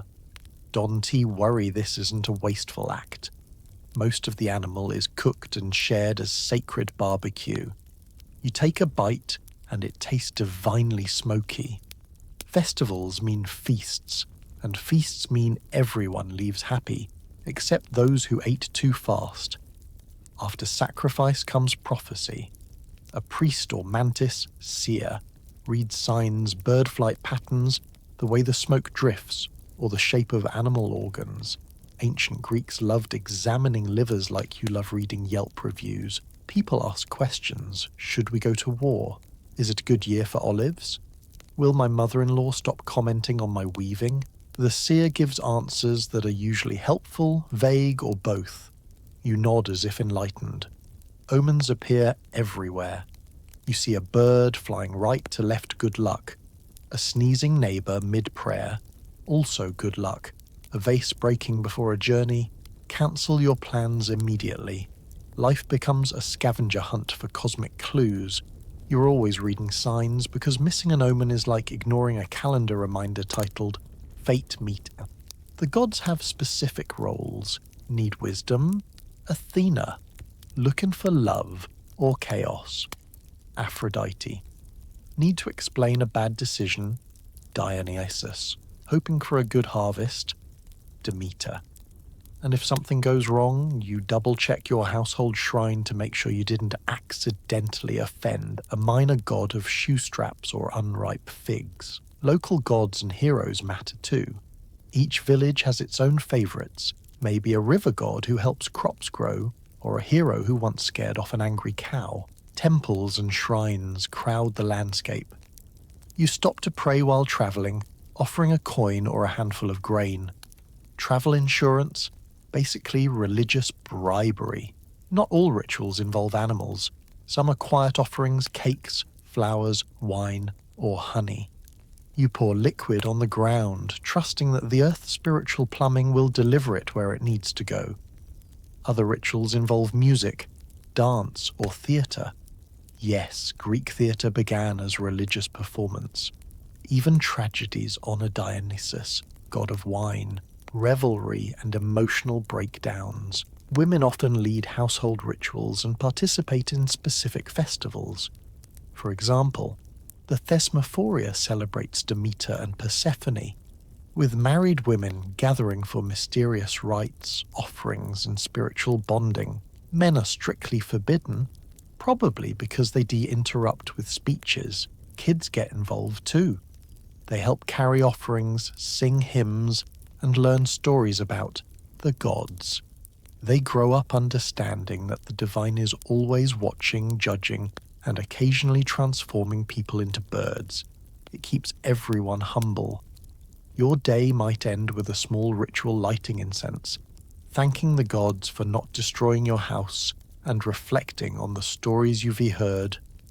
Religion is not a weekly visit, it's woven into every moment. You pray before eating, before traveling, before planting crops, before major decisions. The gods are your cosmic managers. You stay on their good side. It is chaotic, it's colourful, it's deeply communal. For all its sacrifices and superstition, religion gives structure and comfort. It makes sense of storms, disease, harvests, and war. It offers a way to feel seen even if the gods occasionally turn you into a tree. And as you fall asleep, full of sacred barbecue and incense smoke, you whisper a quiet prayer. Please let tomorrow's goat be someone else. Dinner is simple bread, cheese, olives, and maybe fish. If you were wealthy, you add meat. Welcome to the culinary life of ancient Greece. A never-ending parade of carbs, tangy cheese, salty olives, and whatever seafood you can wrestle from the sea without getting emotional about it. If you came here expecting feasts like in the movies, boar legs, gold goblets, and people hand-feeding you grapes, adjust those expectations immediately. Dinner is delicious in a minimalist, I hope you like bread sort of way. Let S set the table, no forks. Those don't exist yet. You sit on a cushion or low stool. The meal is spread on a simple wooden table, or if you're poor, right on the floor. You tear bread with your hands, scoop up cheese, dunk olives, and pray the wine isn't too vinegary. It's rustic, it's wholesome. It's also every meal, every day, forever. Bread is the star. It comes in varying degrees of hardness, from might knock out a cow to slightly softer than pottery. You tear, chew, gnaw, and consider soaking it in wine to prevent dental disasters. Bread soaks up your olive oil and your sadness. It is the cement that holds your diet and your digestive system together. Olives? Everywhere. They appear at meals like ancient popcorn, salty, briny, delicious, and occasionally stuffed with disappointment when you bite into the pit. Olive oil is served on everything: bread, cheese, salads, bodies. It's Greek WD-40. Cheese adds protein and personality. Usually made from goat or sheep milk, it ranges from soft and creamy to shoe leather but edible. You crumble it over bread or shovel it straight into your face because dinner is casual and you worked very hard today.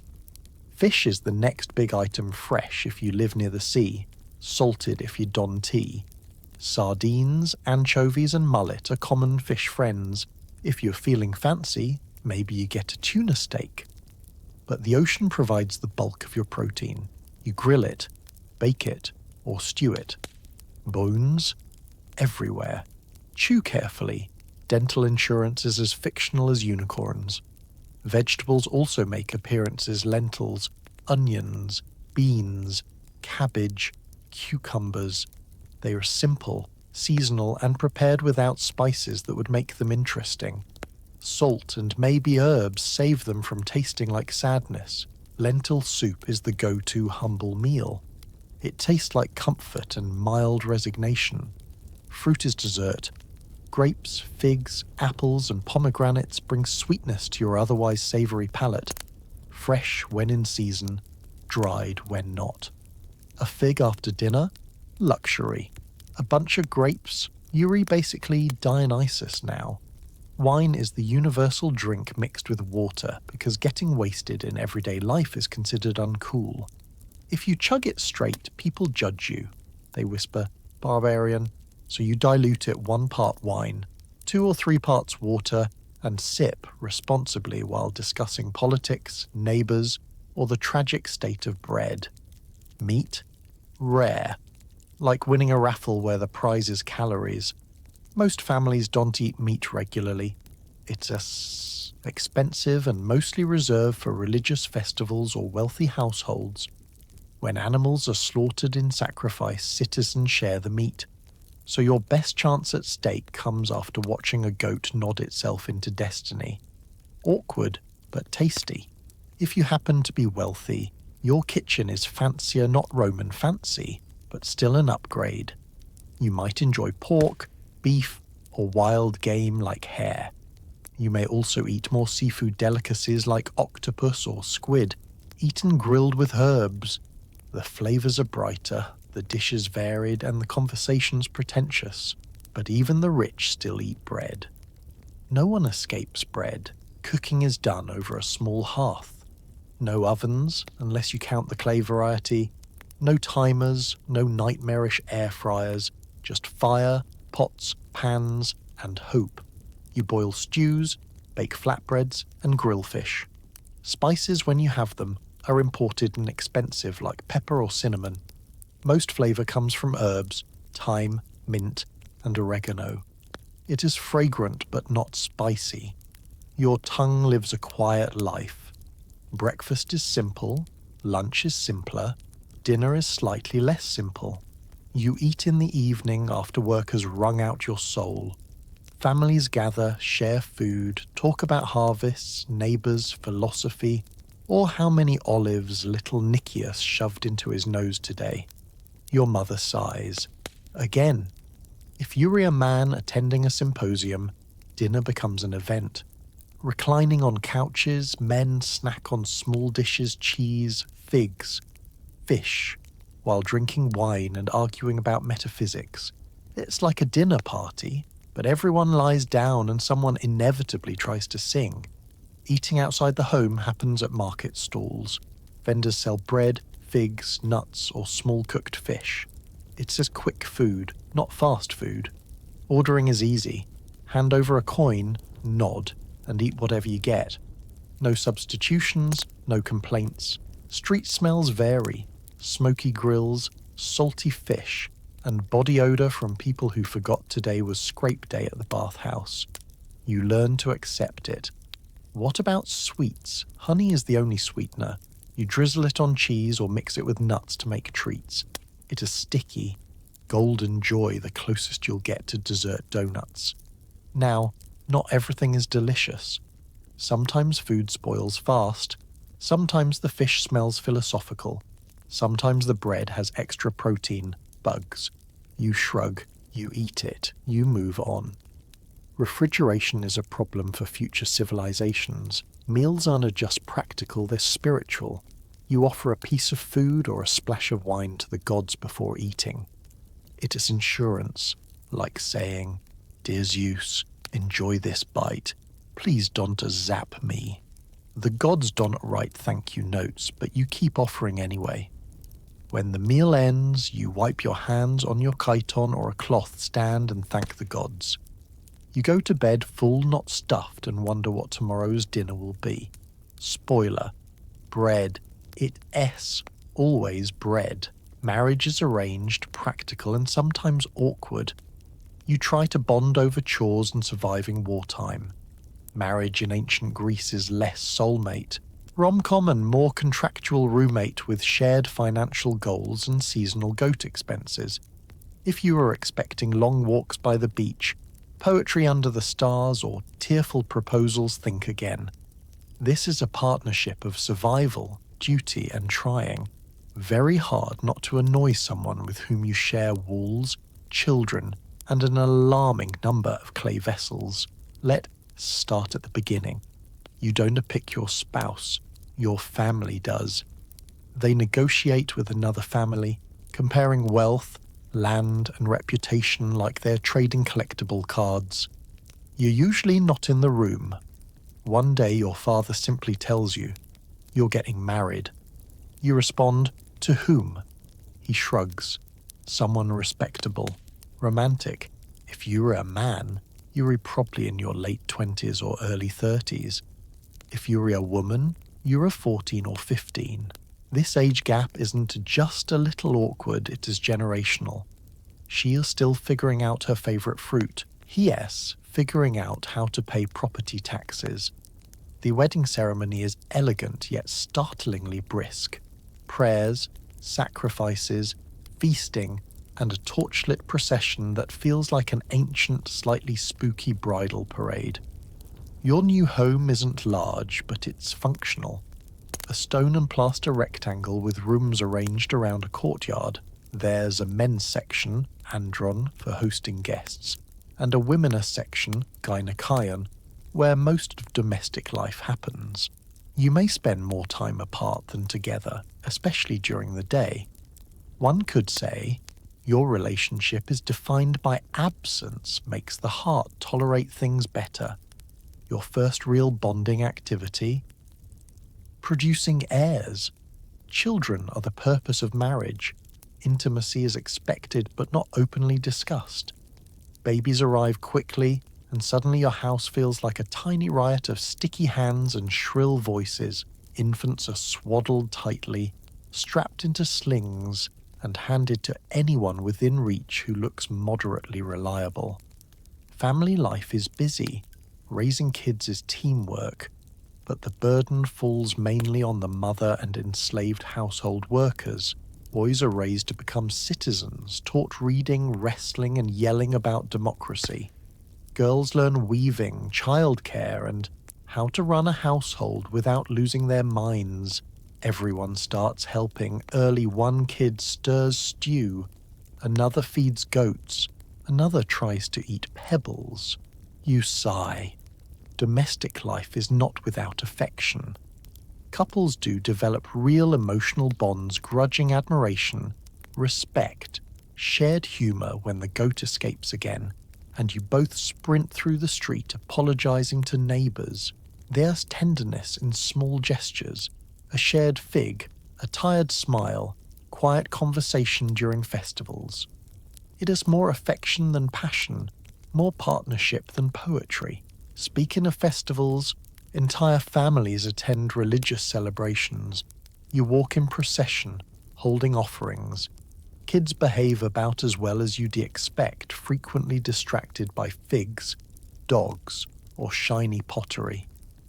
After sacrifice, you feast together. It's one of the few times the household pauses and simply enjoys life, food, dance, and the relief of not having chores for a few hours. Marriage requires negotiation. Husbands control legal and public matters. Wives manage domestic affairs. You divide tasks. He attends the assembly. She manages grain stores so you don't starve in February. He negotiates trades. She ensures the children don't grow up feral. If a husband tries to manage the loom, disaster follows. If a wife tries to debate policy in public, men faint. Everyone has their lane, and yet power dynamics are not entirely one way. A capable wife is the backbone of the house. She makes crucial economic decisions: when to buy wool, how much olive oil to store, which cousin to avoid at festivals. She often inherits slaves with marriage and oversees them. Her competence keeps the family fed and clothed, and her husband knows it. He returns from the agora confident he understands the world. She corrects him quietly when he forgets where the grain jars are stored. Men spend evenings at home with their families unless they are at symposia or serving in the military. And oh yes, war. War shows up like an uninvited relative. Men might leave for months. Wives hold everything together. Raising kids, managing land, maintaining family alliances. When husbands return, they bring stories, scars, and occasionally trauma. Families learn to rebuild routines together. Not everything goes smoothly. Arguments happen, someone forgot to buy grain, someone left sandals in the courtyard again, someone burned the stew. There's no couples counselling. You resolve disputes quietly or loudly, or by ignoring each other while focusing on chores. Extended family occasionally meddles. In-laws appear frequently, offering opinions, unsolicited advice, and more opinions. Children are joy and chaos. Infants survive only sometimes. Disease is common. Families mourn but keep moving, because grief is part of life. Those who survive grow into boisterous mini-adults, climbing walls, chasing chickens, and learning the family trade. Grandparents sometimes live in the household, sharing stories about heroes, gods, and that one time your uncle tried to wrestle a goat and lost. Family meals are cozy. Bread, olives, onions, dried fish you eat together in the courtyard. Kids laugh.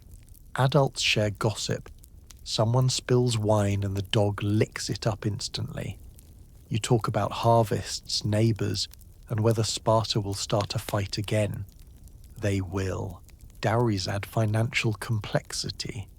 A wife brings property into the marriage: money, clothing, sometimes slaves. The husband manages it, but it stays her family's property legally. This arrangement ensures she has some financial protection if the marriage ends. Divorce is possible, rare, but it happens. Grounds vary: infertility, neglect, or simply mutual agreement. Usually she returns to her father's house. Emotion grows slowly. Marriage becomes familiar. Two people learning each other's rhythms. You know how your spouse laughs, how they worry, how they try to hide their favourite figs. You face droughts, festivals, sicknesses, births. You survive together. Over time, maybe there is love, not the passionate kind sung by poets, but a quiet, steady bond built from hundreds of ordinary days. Family life is never calm, never perfect. But amid the breadcrumbs, childish tantrums, and awkward goats wandering into the courtyard, there's warmth. You find comfort in shared stories, shared work, shared survival. Because here, in ancient Greece, marriage isn't just a contract. It's a long, chaotic collaboration, held together by duty and olives. Children run wild, mostly barefoot. They help with chores and attempt to learn philosophy. If you expected childhood in ancient Greece to look like a gentle watercolour painting of sweet toddlers tossing flower petals and reciting elegant poetry, you are mistaken. Kids here are chaos incarnate, sticky, fast, curious, frequently grubby, and somehow everywhere at once. They're the reason the household stays alive, and also the reason it is perpetually on the verge of collapse. Let S start with the basics. Shoes are optional. Actually, barefoot is the norm. Little feet patter across dirt floors, courtyards, alleyways, and goat pens. If a splinter or pebble gets embedded, the child digs it out with zero hesitation. Pain? Never heard of her. These kids climb olive trees like squirrels, chase chickens like mini-athletes, and collect questionable objects, pretty stones, broken pottery, the occasional frog to add to their treasure pile. You try not to think about the hygiene implications. Childhood begins at home with a naming ceremony. where elders bless the baby and pray the gods don't immediately smite anyone. Infant survival is uncertain, disease lurks everywhere, so families celebrate each milestone with relief. When a baby successfully survives long enough to sit up, they are basically considered unstoppable. Toddlers cling to their mothers, nursing, babbling, and learning how to throw things effectively. They're delightfully unpredictable. One moment they are giggling and toddling through wildflowers, the next they've poured olive oil into the dog's fur because the dog was cold. The dog now smells expensive. Toys are simple. Miniature clay animals, rattles, balls, and sticks used for elaborate pretend adventures. Dolls often made of clay or cloth become lifelong companions, drag through dirt until their faces look like minimalist art. Kids also love knuckle bones, small bones used for games, gambling, and generally annoying parents by clattering loudly against every hard surface. By age 5 or 6, children become part-time workers. They help tend the garden, pulling weeds, watering vegetables, feeding goats so the goats feel emotionally supported. They carry water jugs, tiny but still heavy, gather firewood, and fetch things for adults who have too many tasks to handle. You tell a child, "Bring me the wooden bowl," and they return, with a stick, a grape, and a chicken. Progress, sort of. Boys and girls share chores early on, but soon their paths begin to split. Boys head outside more running errands, attending school, wrestling in the dust with other small humans who look like feral cats in training. Girls spend more time in the household learning weaving, grinding grain, helping with younger siblings. No one asks if they're tired. They probably are. But they also sing while working, making up songs about heroic goats and magical olives.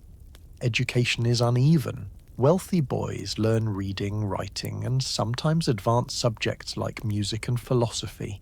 Poorer boys learn family trades by following their fathers, farming, pottery, carpentry.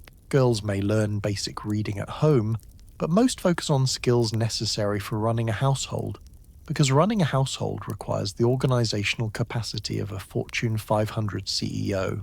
Even so, kids absorb philosophy like crumbs in a chiton. They overhear adults arguing about justice, beauty, courage, and whether Sparta is scary or just misunderstood.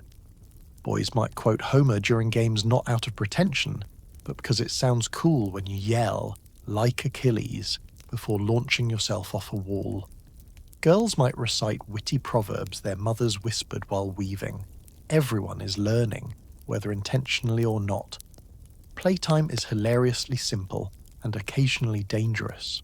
Games include racing each other barefoot, mock wrestling, running with sticks, and inventing elaborate make-believe scenarios where someone always pretends to be Zeus. Kids imitate everyday life. They sell pretend olives, reenact religious ceremonies with dolls, or drag their little siblings into bizarre theatrical performances involving a goat and a bedsheet. Festivals are heaven for children. They wear flower crowns, march in processions, eat honey cakes, and watch sacrifices with wide-eyed fascination and mild concern for the goat. Holiday freedom is unmatched, no chores, no lessons. They roam the streets with their friends, gawking at jugglers, musicians, and adults who have overindulged in watered wine. Discipline is straightforward.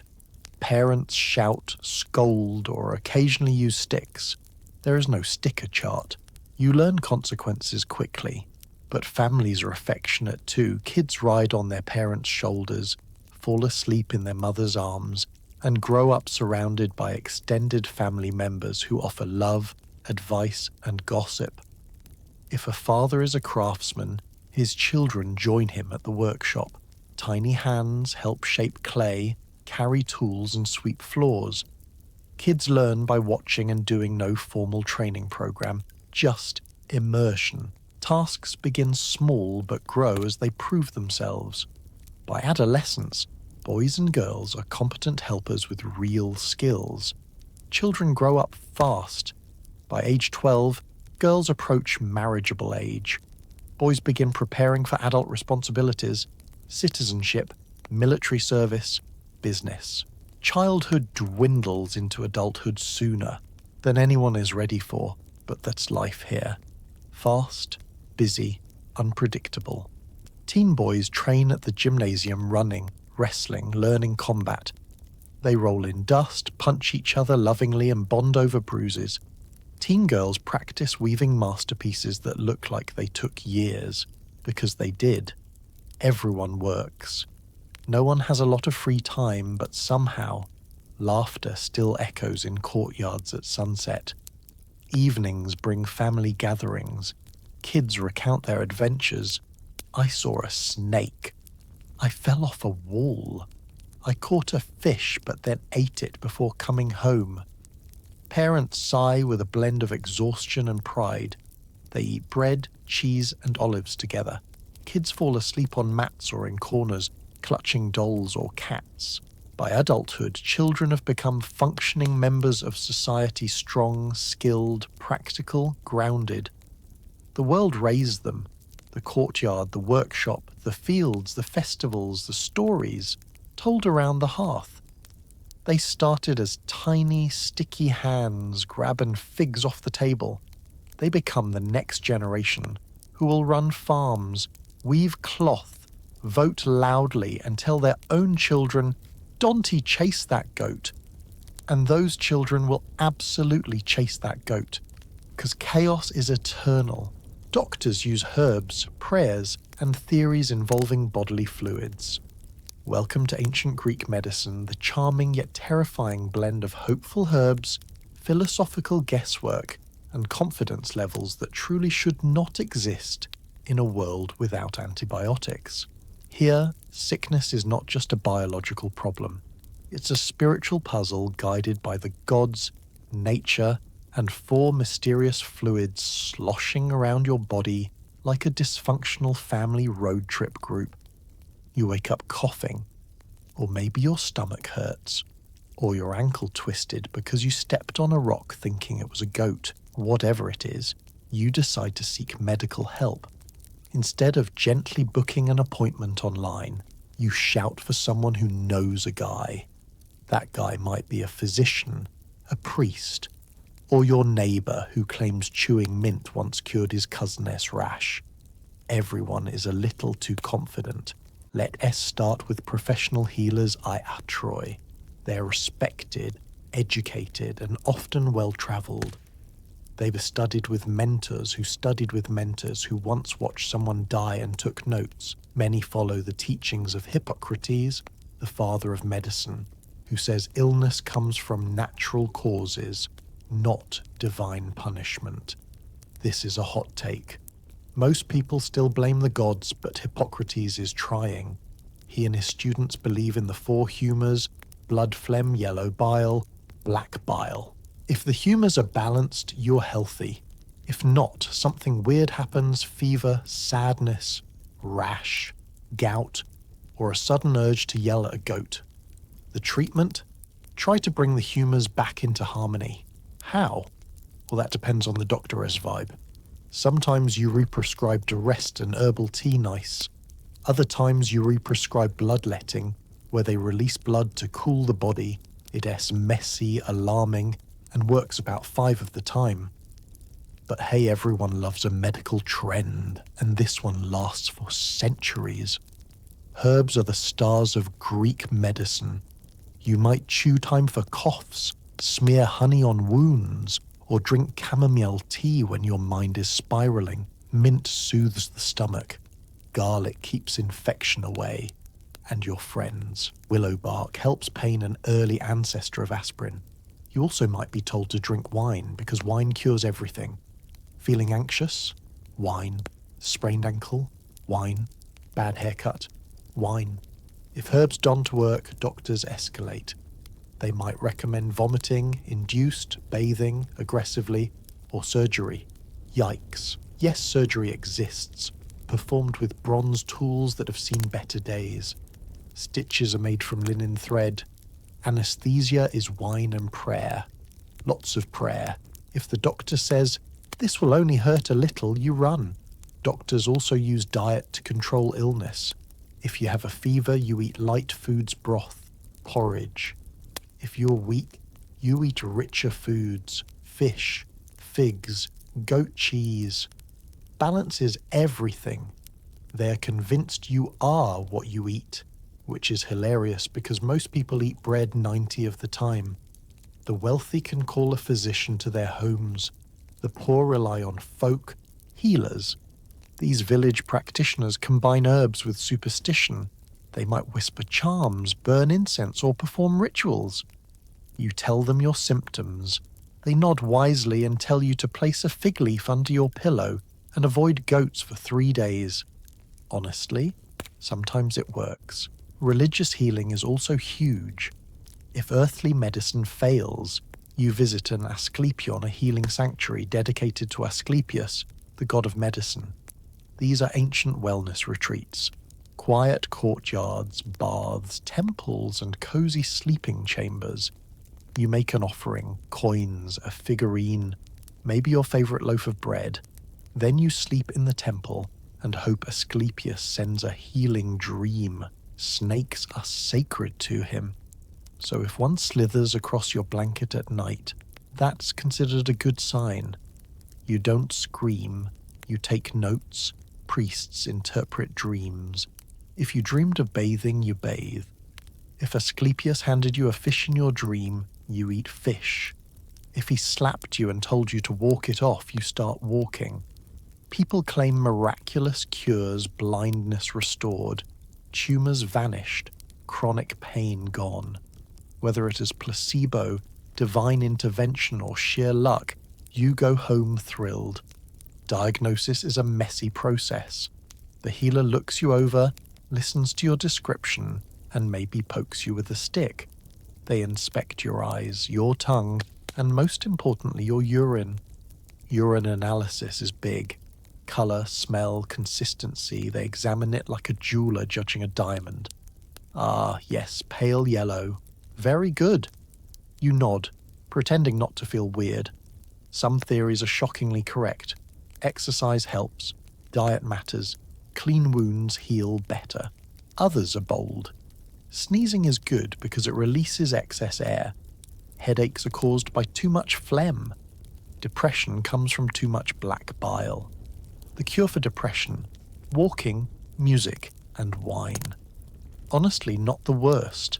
Midwives handle childbirth-experienced women who guide labor with herbs, massages, and encouraging shouts. They also care for newborns, who are swaddled tightly so their limbs grow straight, a process babies have strong opinions about. Childbirth is dangerous. Many women don't survive. The midwives do everything: hot compresses, prayers, and cutting cords with terrifying knives. It's heroic. In daily life, preventive medicine rules. You exercise moderately, no CrossFit. Eat simply, sleep well, and avoid stress. But you also live in a city full of smoke, waste, and questionable seafood. Disease spreads quickly. Plague? It happens. When it does, doctors desperately burn herbs, pray, and tell people not to panic. They panic anyway. Still, medicine is surprisingly holistic. Doctors consider environment, lifestyle, and emotions. You aren't just a body, you're a system. They tell you to walk by the sea, listen to music, talk with friends, soak in warm baths. They treat you like a whole human, which feels very modern until they try to balance your humours by removing a pint of blood. Despite the lack of technology, these healers set the foundation for Western medicine. They observe, record, experiment, and learn. They make mistakes but try again. They see disease not as punishment but as nature's imbalance. It's revolutionary. So when you were sick in ancient Greece, you drink bitter tea, take a long walk, pray at a temple, and hope your doctor knows which humour to blame today. With luck, you recover. Without luck, well, someone will carve a thank you offering for Asclepius anyway. Socrates asks why you exist while you are just trying to eat lunch. Philosophy in ancient Greece is not a quiet, personal journey of self-reflection. It is a public sport like wrestling, but with words and the rules are constantly changing depending on which brilliant, sandal-wearing troublemaker is speaking.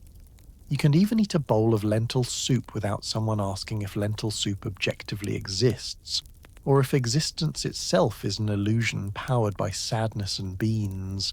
Let us begin with the basics. Everyone is thinking about everything all the time. What is virtue? What is justice? What is the soul? Why do olives taste better when you're sad?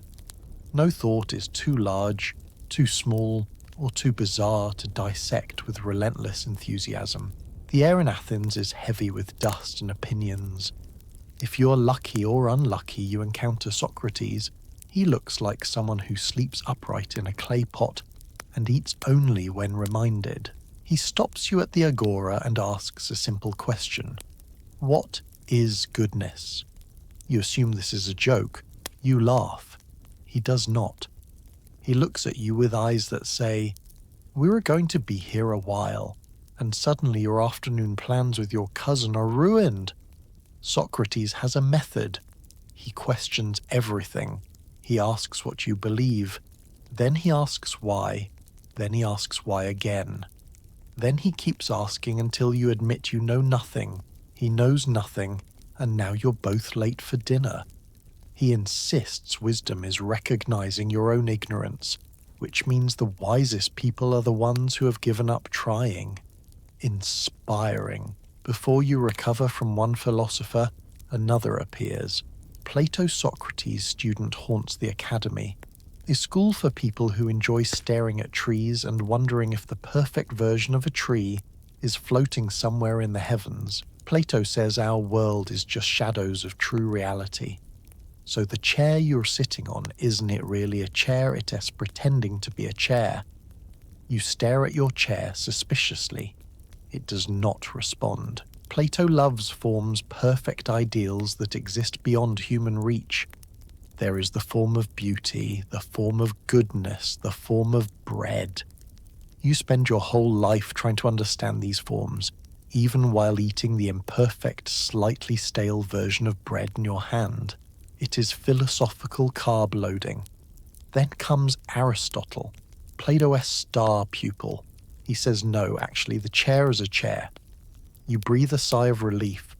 Aristotle loves classification. He sorts plants, animals, ideas, everything. He studies biology, ethics, physics, poetry. He is the original guy who knows a guy. He also says humans are rational animals. You wonder if he has ever seen your neighbour argue with a goat. And these are only the superstars. Wander anywhere in Greece, and you run into thinkers with their own frameworks. The Stoics say that emotions are unnecessary and you should not panic even if a goat is chewing your sandal. Just accept fate calmly, stoically, barefoot. The Epicureans say pleasure is the goal, but not wild pleasure. More like calm evenings, simple meals, and not getting yelled at by Socrates. The Cynics say society is bad. Live simply. Diogenes, a famous cynic, lives in a barrel and tells Alexander the Great to move because he is blocking the sun. You admire the boldness. Also, the questionable hygiene. Philosophers hold lectures in gyms, temples, marketplaces, and on street corners. There are no PowerPoints, just long speeches and occasional yelling. Students follow their chosen teacher like groupies, taking notes on wax tablets and nodding as though they understand what is being said. You try to listen. Sometimes it works. Other times, the conversation spirals so quickly you feel like you've been hit by a chariot of thoughts. One minute they are talking about courage, the next they read discussing immortality, the afterlife, and why people who enjoy figs are morally superior. You just wanted directions to the fish stall. Philosophy is everywhere, shaping law, politics, art, even daily life. People argue in the agora over whether virtue can be taught. They argue at dinner over whether the soul is immortal. They argue before bed about whether arguing is morally virtuous.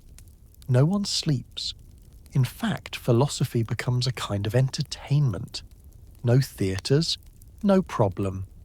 Just watch men debating the nature of truth for 6 hours straight. It is like reality TV, but dustier and with worse haircuts. Still, philosophy is not just showmanship, it is practical guidance. You are encouraged to live thoughtfully, examine your choices, care for your community, and pursue virtue. It is exhausting, but enlightening. You leave conversations feeling strangely inspired and oddly hungry. Even non-citizens and women pick up philosophical ideas. They overhear, absorb, and pass knowledge quietly within households. Children imitate adult debates. What is justice? Why can't we eat olives for breakfast? Does lunch exist? Somehow, despite the chaos, philosophy becomes a defining treasure of Greek culture. These thinkers build intellectual foundations that future civilizations worship. Their ideas outlive wars, plagues, and questionable recipes. Their words echo through millennia. So, as you finish your cold lentil soup, now questioning whether soup can have a soul, you find yourself reflecting on all you've heard: justice, virtue, truth. Why are we here? Who am I? Where did my sandal go? You don't have the answers, but that's the point. In ancient Greece, the journey is the lesson, the questions are the treasure. And if Socrates ruins your lunch, well, that is philosophy. Festivals are chaotic. There's music, sacrifices, dancing, and wine. Festivals in ancient Greece are what happen when religion, community responsibility, and pent-up exhaustion from farm work collide into a celebration that is somehow both spiritual and deeply unhinged. You've spent the past month hauling grain, scraping yourself clean with olive oil, and trying not to anger the gods. Now it's time to take everything you've been repressing: your stress, your boredom, your desire to yell, and pour it into a festival that feels like a holy block party hosted by deities who love thunder, wine, and drama. First, you wake at dawn to the sound of flutes and excited shouting. Even half asleep, you know what day it is. The village has been buzzing about it for weeks. You don your cleanest chitonite, still crusty, but at least the stains are symmetrical, and grab a wreath of leaves to wear. Fashion is important. You must look festive enough to impress the gods, but not so flashy that you look like you're trying to flirt with Zeus. He does not need encouragement. You join a procession: neighbors, relatives, strangers, and strangers, goats all walking together. At the front march, priests carrying sacred objects and jugs of wine, while youths sing hymns. Kids dart in and out of the crowd like caffeinated sparrows, nearly toppling over baskets of offerings. Everyone smells faintly of olive oil and anticipation. The destination, the temple. It stands proudly on a hill, its marble columns dramatic in the morning light. Musicians play pipes that sound like enthusiastic geese. You progress with everyone else, holding bread, fruit, or small cakes shaped like animals. If you couldn't bring food, you bring flowers or, failing that, enthusiasm. The gods can sometimes accept good vibes as a substitute. Once you reach the temple, you find the altar. The priest begins the ritual sacrifice, usually a goat or sheep. The animal is sprinkled with water so that its nodding counts as consent. Everyone cheers if it nods. If it doesn't nod, people pretend it did. You absolutely need this ritual to proceed because the barbecue depends on it.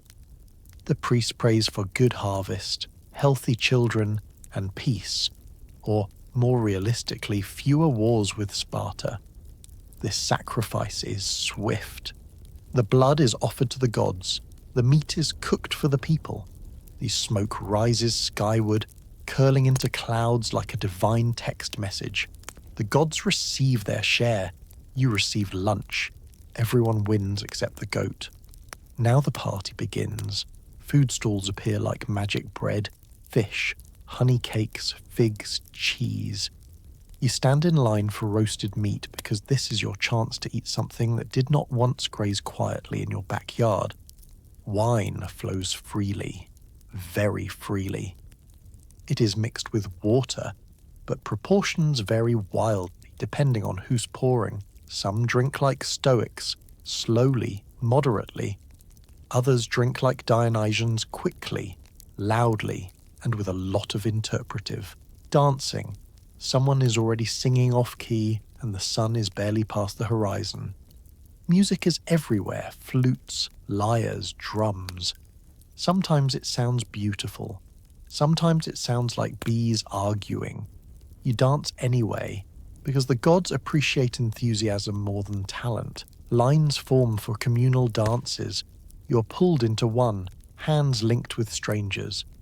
You try to follow the steps, but mostly you hop around and hope your sandal stays on. After dancing comes theatre. Plays are performed in outdoor amphitheatres, comedies, tragedies, and in-betweens that feel alarmingly relatable. You sit on stone seats, your backside slowly numbing as actors in masks shout about destiny, hubris, and why marrying your mother is very bad. You laugh, you cry, you wonder if the playwright is okay. Comedies mock politicians, philosophers, and neighbours. Someone in the audience elbows you and says, "That character looks just like Demetrios." Demetrios looks offended. Everyone laughs. Tragedies are longer, heavier. Heroes suffer spectacularly while the chorus sings warnings.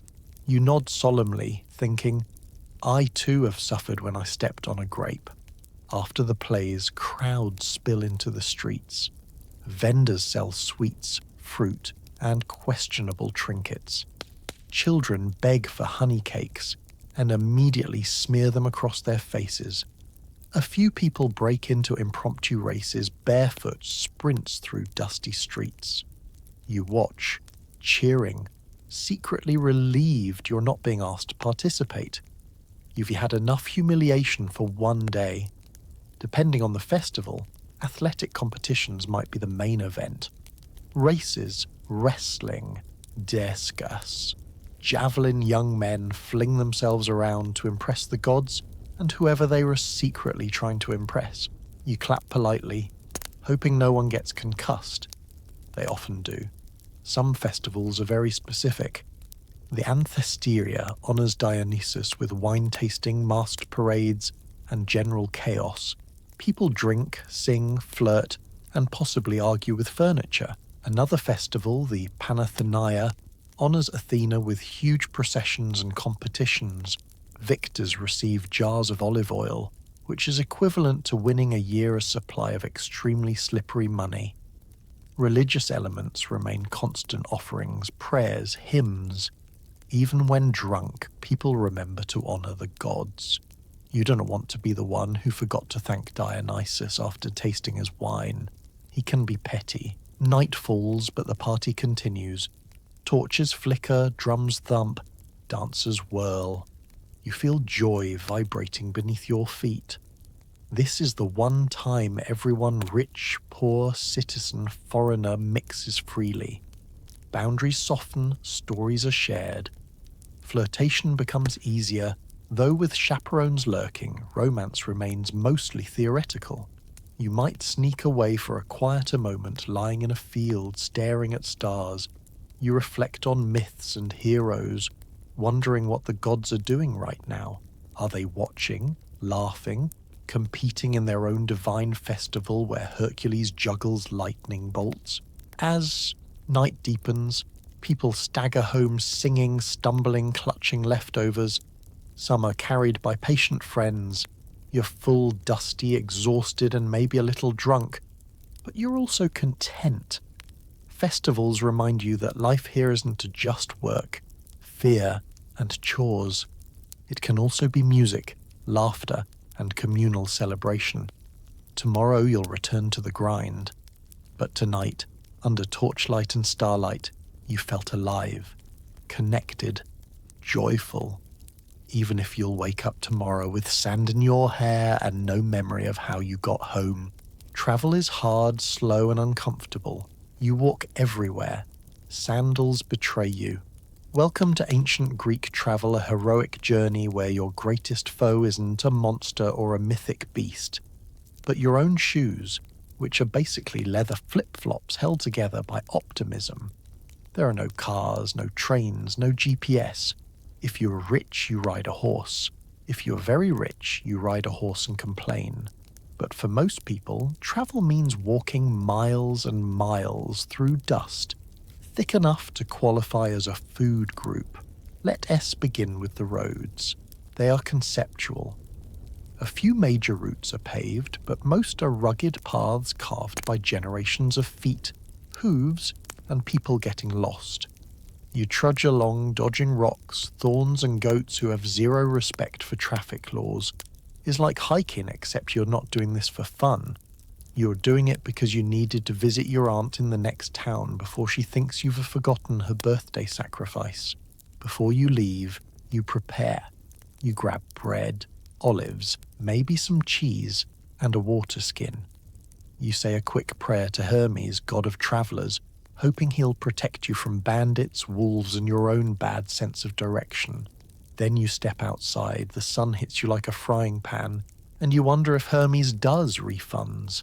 You walk, hours pass. Your body feels fine at first. Then you develop blisters, tiny, angry volcanoes erupting under your feet. You ignore them. You keep walking. Your sandals rub your skin until it questions why it ever trusted you. Eventually you decide maybe shoes are overrated and consider going barefoot, but the rocks say otherwise. Travel speed depends on terrain. On open plains, you make good time maybe 15-20 miles a day. In the mountains, you crawl like a sad tortoise with joint problems. Greece is basically all mountains. The gods apparently had a design meeting and said, "What if we made everything uphill both ways?" And everyone agreed. If you are lucky, you travel in a group family, merchants, strangers who also dislike wolves. Safety in numbers. You chat, share snacks, and complain about the heat. Someone tells a story about nearly being robbed by bandits last year. You laugh nervously and pretend you didn't hear rustling in the bushes. Bandits are a real threat. They hide along remote paths, waiting for travelers who look tired, distracted, or easily startled by squirrels. You clutch your bundle close and walk faster. If attacked, you hope your group includes someone who knows how to swing a stick with confidence. Otherwise, you give up some bread and hope bandits hate carbs. When your feet scream and your stomach grumbles, you stop at an inn, which is a generous word. It's more like someone's house that's agreed to let strangers sleep on the floor for a fee. You get a mat, maybe a blanket, and a communal room full of snorers. Privacy is fantasy. The bathroom. A patch of dirt behind the building with a terrific view of disappointment. If you're fancy, you might be invited to stay in a relative's home or a friend of a friend's cousin's or place hospitality. Xenia is sacred. Greeks believe Zeus punishes people who mistreat guests, so most hosts treat you well. Bread, olives, a corner to sleep in, and occasionally a story about how their neighbour stole their goat once, and nobody has forgotten it. Let's say you need to cross water. Time to board a ship, the ancient Greek version of gambling with Poseidon. Ships are powered by oars and sails, crewed by men who smell like salted fish and regret. Everything is wooden, creaky, and highly flammable. You step on board and immediately regret having feet. Sea travel is faster but terrifying. The wind decides your schedule. Poseidon decides your fate. The boat rocks.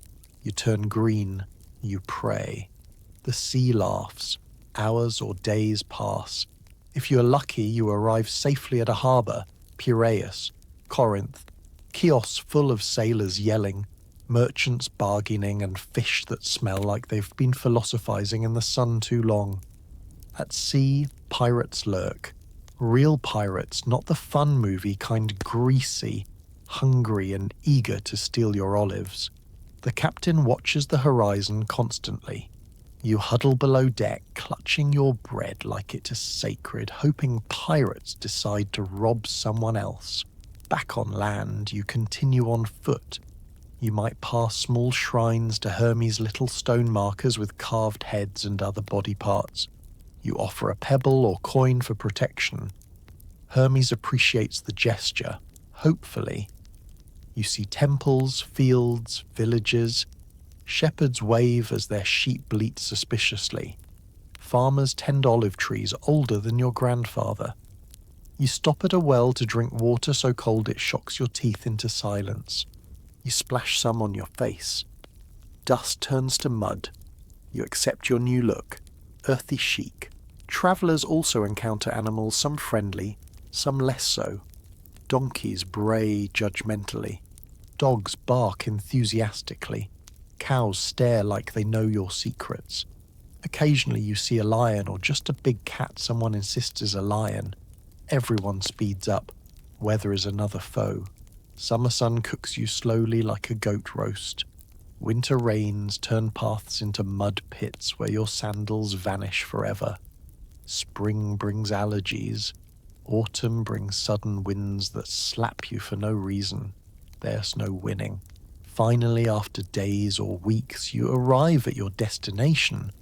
You collapse onto the ground, kiss the dirt, and immediately regret kissing the dirt. You greet relatives. They hug you, feed you, and ask why you didn't arrive sooner, as though you simply forgot to sprout wings. You rest. You eat. You share stories about dust, blisters, bandits, goats, and questionable inns. And as your muscles unclench, you think, maybe I'll stay here a while. You have earned that rest, because in ancient Greece the journey isn't glamorous. It is dusty, blistered, and just a little heroic. Conflict is constant. You train with a heavy shield and hope not to be stabbed. Welcome to the military life of ancient Greece, where the line between citizen and soldier is thinner than your sandals after a long walk. War is not a rare event here, it is a seasonal chore, like harvesting olives or repairing your roof. Every city-state has enemies, alliances, and those neighbours who look at your border like it is a buffet. As a result, yes, you are expected to fight. Democracy is great, but only if everyone is willing to pick up a spear and sprint toward danger occasionally. From youth, boys train for battle. You run, wrestle, throw javelins, and build stamina in the hot sun, while a man with questionable hygiene yells about honor. If you are Spartan, training starts at 7. If you are Athenian or from another city-state, it is slightly less intense, but only slightly. You learn discipline, teamwork, and how to stand in formation without crying. When war approaches, preparations begin. Smiths hammer metal into helmets and armor. Families gather supplies. Priests perform sacrifices to ask the gods for victory. You hope the goat cooperates. If it doesn't nod at the right time, the omen is bad. Everyone pretends not to notice, but they notice. Your primary weapon is the spear, a long, leaf-shaped point attached to a wooden shaft. You use it for stabbing, poking, and telling enemies, please stay away, back up, a short sword. But the true star is the shield. The hoplon, a giant, heavy disc that covers half your body and, if positioned correctly, half of the guy next to you. This is important because Greek warfare is all about teamwork. You are a hoplite named after the shield you lug around like an emotional burden. The hoplite formation, the phalanx, is the ancient version of letters, all crush each other for safety. Shields lock together, spears point forward. You stand shoulder to shoulder with men you've been known since childhood. Your shield protects your neighbour's body. His shield protects yours. If someone breaks formation, everyone is exposed, so no pressure. Armour is bronze helmet, breastplate, greaves. It is heavy, clunky, and steamy in the summer. You sweat, you itch. You wonder why no one invented breathable fabric. The helmet has cheek guards that make you look both heroic and constantly annoyed. Marching to battle is slow, dusty, and filled with dread. You carry food, a cloak, your weapons, and the creeping realization you didn't write a will.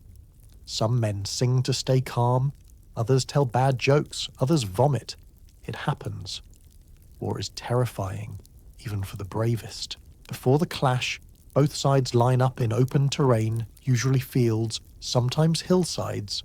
Priests lead sacrifices. Smoke rises. Everyone pretends to be calm. The commander gives a speech about honor, ancestors, and not disgracing your city. You nod, gripping your spear so tightly your knuckles turn whiter than goat cheese.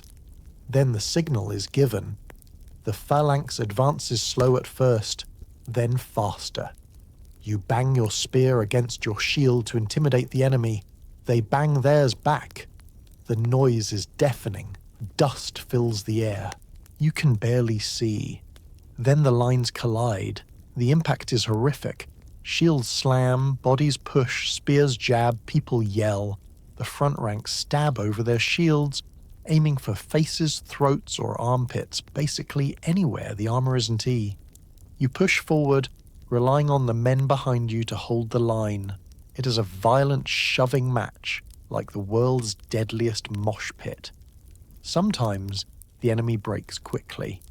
Other times, both sides grind together for hours, exhausting muscles, cracking shields, and praying to gods who may or may not be paying attention. Victory comes when one side loses formation and flees. Then the winners chase them, stabbing as they run. It is ugly. If you fall, you hope your comrades drag you away. If they don't die, well, your shield might serve as your tombstone. Families often mark graves with the phrase "he returned with his shield" not on it, meaning he died bravely in formation. Comforting, debatable, surviving battle doesn't mean you're done. You regroup, count losses, bind wounds with scraps of cloth, and thank the gods you still have all your limbs. Injuries are common cuts, bruises, broken bones. If the spear missed your flesh, the shield likely did not. Medicine back home involves herbs, wine, and crossed fingers. Infection is the real killer. Women wait anxiously in the city, praying for husbands, sons, and brothers.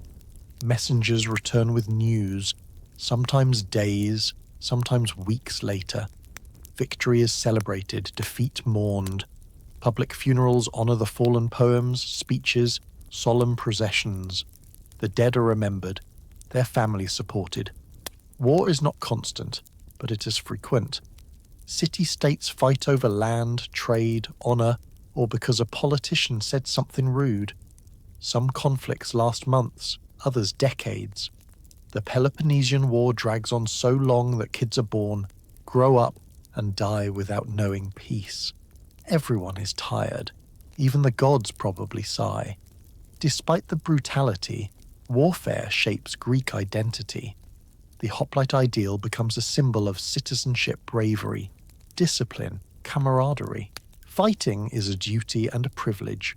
You defend your polis defends you, in theory. It's noble, it is terrifying, it's expected. Between battles you return home farm, marry, attend festivals, argue in the agora. Life resumes. But the memories of war linger. Men share stories at symposia exaggerated, heroic, occasionally tearful. Scars are badges of honor, though most prefer scars on their arms rather than their minds. Sometimes you fight overseas as a mercenary, Persia, Egypt, Sicily. You travel, see strange lands, return carrying new scars and new complaints. Pay is decent, risk is extraordinary. Even heroes of myth participate in this culture. Achilles, Ajax, Odysseus war defines them. Songs and stories glorify courage, skill, and tragic loss. You grow up hearing tales of heroism, dreaming of glory, and then realize in battle that glory smells a lot like sweat, blood, and fear. So yes, you train with a heavy shield and hope not to be stabbed. You pray, you march, you sweat, you fight because it is expected, because your community depends on it, and because the alternative is dishonor. In ancient Greece, warfare isn't just an event. It is part of life, bloody, chaotic, communal. And every time you return alive, you thank the gods in your sandals, which somehow held on. Court is dramatic. A jury of random dudes decides everything. Welcome to the ancient Greek justice system, where legal decisions are made not by trained professionals in quiet courtrooms, but by large groups of ordinary men who are too slow to avoid being selected that morning. Trials are loud, chaotic, and deeply personal.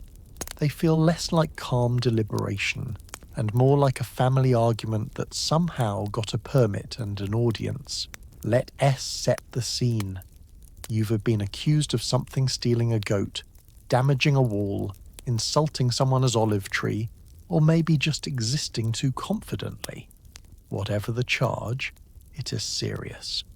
Even small disputes can escalate faster than philosophers arguing about shadows. You may be innocent, you may be guilty. Either way, prepare to yell. First, you head to the agora, where the legal buildings sit among market stalls, gossip hubs, and snack vendors. On the way, your neighbor pulls you aside to say he heard everything and offers advice. His advice is terrible. You pretend to listen. There are no lawyers in ancient Greece, not officially. You represent yourself. Everyone is expected to be their own attorney, which works approximately as well as you'd imagine. If you're wealthy, you might hire a speechwriter, someone who composes an eloquent argument for you to memorize so you sound wise and innocent. If you're poor, you wing it. You rehearse in a mirror that is your cousin S face, hoping no one notices your strong tendency to panic.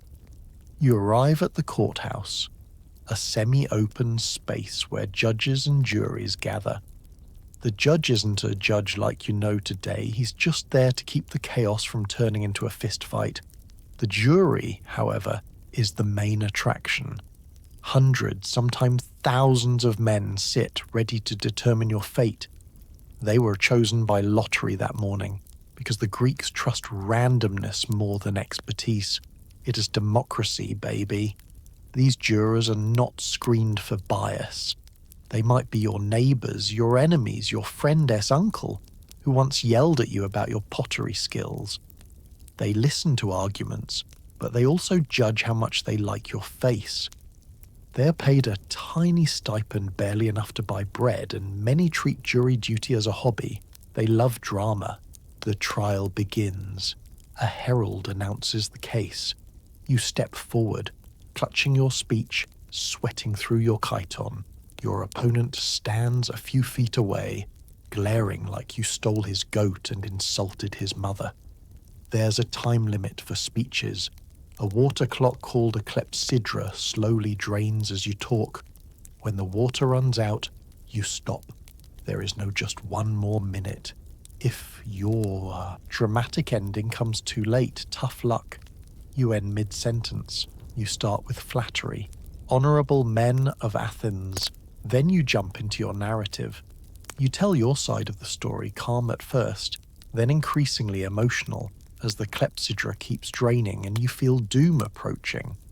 You point at your opponent, gesture wildly, and possibly cry. Tears help. Evidence is flexible. Do you have witnesses? Bring them up and make them swear oaths to the gods. Do you have written records? Lucky you, but half the jury can't read. So you summarize dramatically. Hearsay, absolutely admissible. Gossip, encouraged. Your opponent responds, matching your emotional pitch. He delivers his speech like he is auditioning for tragic theatre. He calls you a liar, a cheat, a disgrace to the gods. He mentions that his grandfather fought bravely in battle, even though that has nothing to do with the goat you allegedly stole. The jury nods solemnly. Sometimes speeches include children. Yes, children. If you're desperate, you parade your adorable kids in front of the jury to show you're a good parent who deserves mercy. Fathers hold babies while pleading for justice. Mothers stand tearfully to sway hearts. This tactic works more often than it should. The jury listens, they snack, they whisper. They occasionally shout things like "speak louder," or "that goat was definitely stolen." Someone sneezes. A juror takes this as an omen. You pretend not to notice. After both sides speak, the jury votes immediately. No deliberation, no private discussion. They drop bronze ballots into jars, one for conviction, one for acquittal. It is fast because hundreds of men want to go home for lunch. If you're acquitted, congratulations. People pat you on the back. You avoid punishment. Maybe you even smile at your opponent smugly. If you are convicted, well, punishments vary. Fines are common large sums that make your wallet weep. If you can T-pay, good luck. Property confiscation is possible. In serious cases, you might be exiled, sent away from your city, forced to rebuild your life elsewhere. Worst case, execution, usually by drinking poison. At least you get a last speech, maybe two. And here's the wild part. After conviction, both parties propose their own punishments. You might say, "Charge me a small fine." Your opponent says no, execute him. The jury picks one. This system is designed to prevent lenient self-proposals. It also leads to comically unbalanced options. Sometimes people argue themselves into harsher punishment accidentally. Justice is unpredictable. Court cases are public entertainment. The agora swells with spectators who love a good scandal. People place informal bets on who will win. Philosophers take notes for future lectures. Vendors sell figs. You give the most important speech of your life while someone chews loudly behind you. Legal disputes can arise over anything. Property lines, contracts, assault, slander, inheritance battles. Families fight each other over wills. Neighbors argue over whether an olive branch extends too far. Politics often seep in accusations of corruption, bribery, treason. Athenians prosecute politicians almost as often as they elect them. The system has flaws shocking, I know. Personal vendettas sway votes. Wealthy citizens can pay for better speeches. Loud talkers do better than quiet ones. And because juries are huge, individual accountability is low. Yet, strangely, justice often works not perfectly, but better than chaos. Athenians believe vigorously in law. Even when messy, the courts bind the city together. When your trial ends, you leave exhausted, relieved, or devastated. You walk home through dusty streets, replaying every word in your head. Your friends congratulate or console you. Someone invites you for wine. You accept. You need it. Because ancient Greek justice is a dramatic experience, part courtroom, part theatre, part angry town meeting. It blends reason, rhetoric, emotion, and spectacle into something uniquely Greek. You learn to argue. You learn to listen. You learn to fear men with strong opinions and loud voices. And just maybe, next time someone accuses you of stealing a goat, you'll settle out of court. You watch plays in huge theatres. Tragedies make you sad. Entertainment in ancient Greece is not scrolling on your phone while lying in bed, nor is it binge-watching shows about people who own unrealistic houses. No, your entertainment comes from gathering with thousands of your fellow citizens, hiking up a hill and sitting on stone benches for hours while masked actors shout about destiny, betrayal, and what happens when you accidentally marry your mother. It's heavy. It's dramatic. It is somehow still incredibly popular. Let's begin with the theatre, the crown jewel of Greek entertainment. You journey to a giant amphitheatre carved into a hillside where the seats are stone slabs and comfort is an illusion. You bring a cushion, or you suffer. Families, neighbours, and random strangers sit elbow to elbow. The sun is bright. The wind is dusty. People are already gossiping loudly. You overhear someone say that today's playwright is innovative, which could mean brilliant or traumatizing. The stage is simple. A wooden platform backed by a building called the Skene. Actors appear wearing huge masks with exaggerated expressions, smiling, frowning, crying, because subtle acting doesn't reach the people in row 900. Their costumes are long robes and platform shoes so tall you fear someone might break an ankle mid-monologue. The actors are all men, even when playing women. This leads to awkward moments when the audience must pretend that a burly dude with a high-pitched voice is a delicate heroine. The show begins. A chorus 15 to 50 men sings, dances, narrates, and provides commentary, like a musical Greek group chat that never stops chiming in. They warn you about what's to come, hint at deeper truths, or simply share their feelings about how everything is terrible. They wear matching masks and move in perfect synchronization, which is both impressive and slightly unsettling. If you're watching a tragedy, you prepare emotionally. The stories are intense heroes making terrible decisions, gods showing up to ruin everything, and families falling apart over prophecies that were arguably too vague. You sit there thinking, wow, this guy really could be avoided a lot of trouble if he just talked to his wife. But he doesn't he? He ignores all advice, commits hubris, and meets a fate so miserable you cry into your cloak. Take Oedipus just trying to avoid doom, accidentally fulfills the prophecy to a horrifying degree, then stabs his own eyes out. The audience weeps, gasps, and then applauds politely, because this is intellectual sorrow. In tragedies, themes are deep: fate versus choice, mortality, duty, divine justice. The unsettling possibility that everything is meaningless except for olives. These stories hit hard. By intermission, you are questioning your life decisions, your city-state-esque decisions, and whether the gods need therapy. If you're lucky enough to attend a comedy, the mood changes drastically. Comedy is hilarious, crude, political, and chaotic, like if satire, slapstick, and Twitter had a toga-clad baby.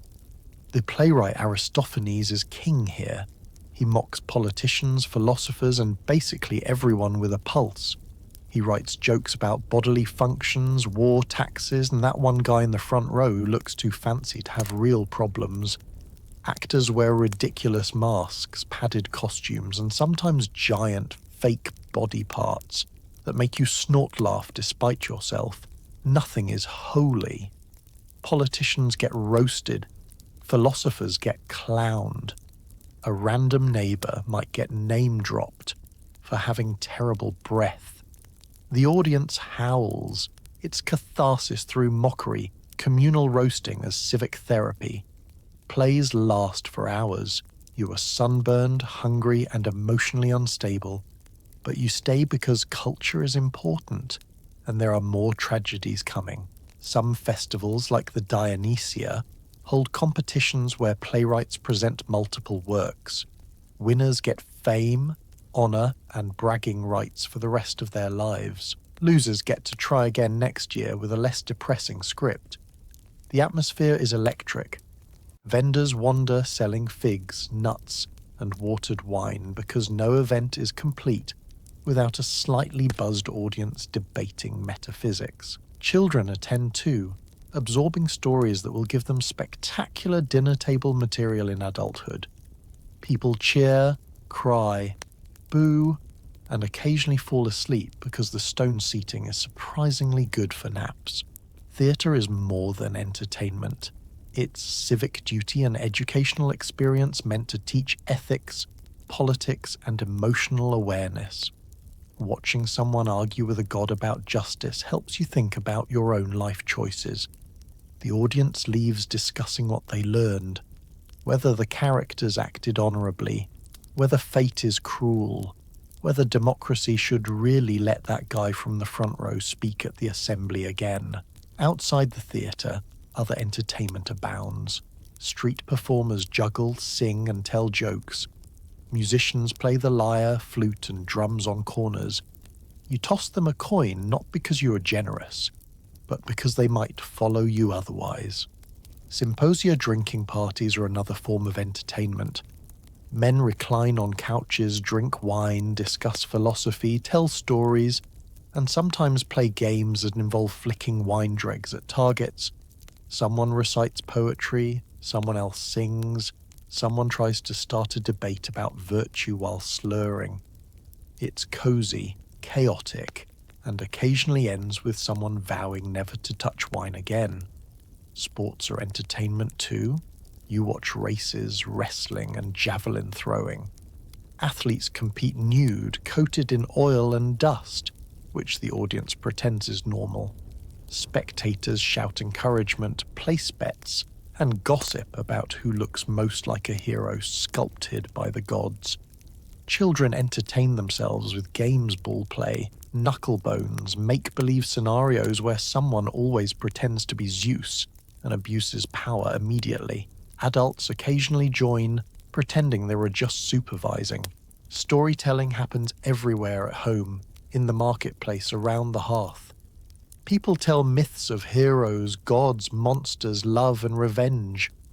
One night, you hear a travelling bard reciting Homer the Iliad or the Odyssey, his voice rising and falling in rhythm.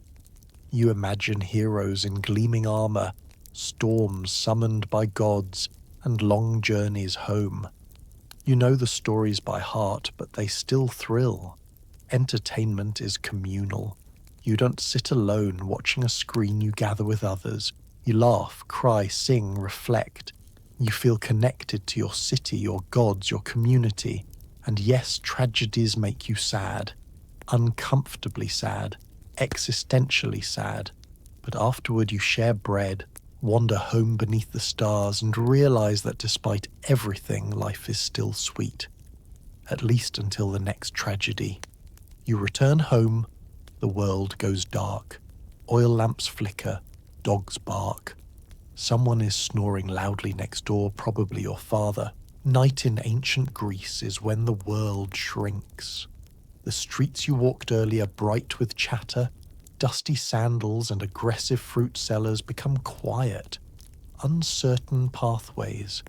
There are no streetlights, no neon signs, no porch bulbs announcing that the neighbour got a great deal on olives. Once the sun drops, the world dims to a silvery hush, and you see just how dependent you are on daylight and your ability to not trip over loose stones. Inside your courtyard home, lamps flicker small clay bowls filled with olive oil and a little wick doing its best. Shadows stretch across the walls, dancing dramatically like they were auditioning for a tragedy tomorrow. You light another lamp, hoping it doesn't smoke too much. Some lamps seem personally offended by you and cough soot into the air, staining your walls and dignity. As darkness settles, the temperature drops. Breezes slip through doorways. Your cloak feels suddenly necessary. You wrap it tight, imagining you are a philosopher pondering the cosmos, but in reality, you're just cold and annoyed because the neighbour S-Dog 1 stopped barking at absolutely nothing. Maybe a suspicious leaf, maybe a ghost, maybe the neighbour himself. Dogs in ancient Greece are vigilant companions, but subtlety is not their strong suit. You settle into your nighttime routine. There are no screens to keep you up, and conversation grows softer. You might sit with family, men, women, children sharing stories or gossip about the day. Did you hear that Diodoros tripped in the agora? Yes, and apparently he blamed the gods. It's all very soothing. You finish whatever chores didn't get done earlier, mending clothing, weaving, prepping tomorrow's bread. Housework never ends, especially if you were a woman. The men might relax with wine, discussing politics or what they would have said in court if they'd been there. It's like rerunning a conversation in your head for hours, only now it is communal and involves olives. Dinner is simple, maybe leftovers from earlier, bread, olives, bit of cheese, perhaps fish if the gods were kind. You dip bread into oil and watch lamp shadows flicker across the bowl. Every sound is clearer now, the clink of pottery, footsteps shuffling, whispered conversations. Outside, nightlife isn't non-existent, just limited.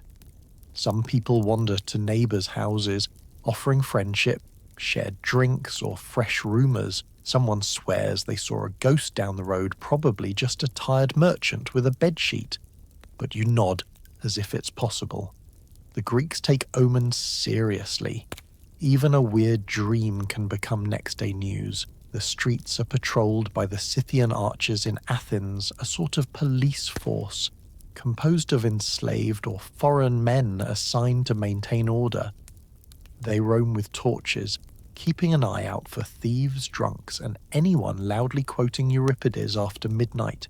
You hear the occasional shout, a burst of laughter, or a scolding when someone trips over a sleeping dog. Speaking of dogs, they are everywhere. Some keep watch outside their homes, some wander freely, some bark at the moon, wondering why it keeps following them. They are loyal in spirit, chaotic in practice.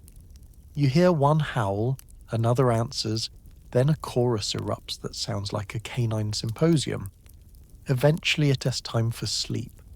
Your bedroom is simple, usually just a space with mats or wooden beds topped with straw or wool. Mattresses are thin, blankets are rough, comfort is negotiable. You lie down, adjusting until the straw pokes you in fewer places. If you're wealthy, your bedding is nicer. If you're poor, you pretend it is nicer. Privacy? Minimal. Rooms are shared. Walls are thin. If someone snores, everyone knows. Tonight, your father is producing noises that defy explanation. It is like a boar, a flute, and a thunderstorm declared war in his throat. You bury your face in your cloak, praying to Hypnos, the god of sleep, to help you drift away before your brain stages a revolt. As you lie there, sounds seep through the darkness. The house creaks, mice scurry. A pottery jar settles with a soft clink. Outside, wind nudges the wooden doors, making them sigh. Sometimes you hear a distant lyre or flute, the tail end of a drinking gathering still going strong. Someone is off-key, but they're so passionate, you respect that. Darkness brings stories. Families tell myths before bed, heroes, gods, monsters lurking in caves.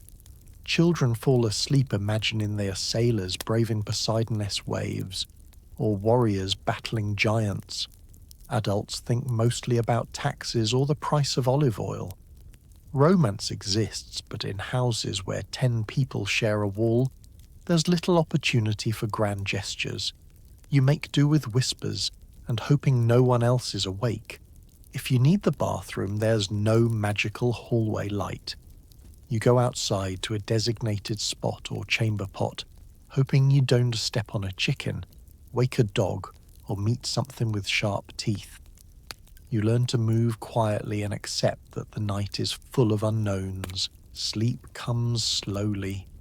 You drift, thoughts swirling like the sea, wondering if tomorrow you'll finally fix that leaky roof tile, or if Socrates will show up at the agora asking whether chairs can ever truly exist.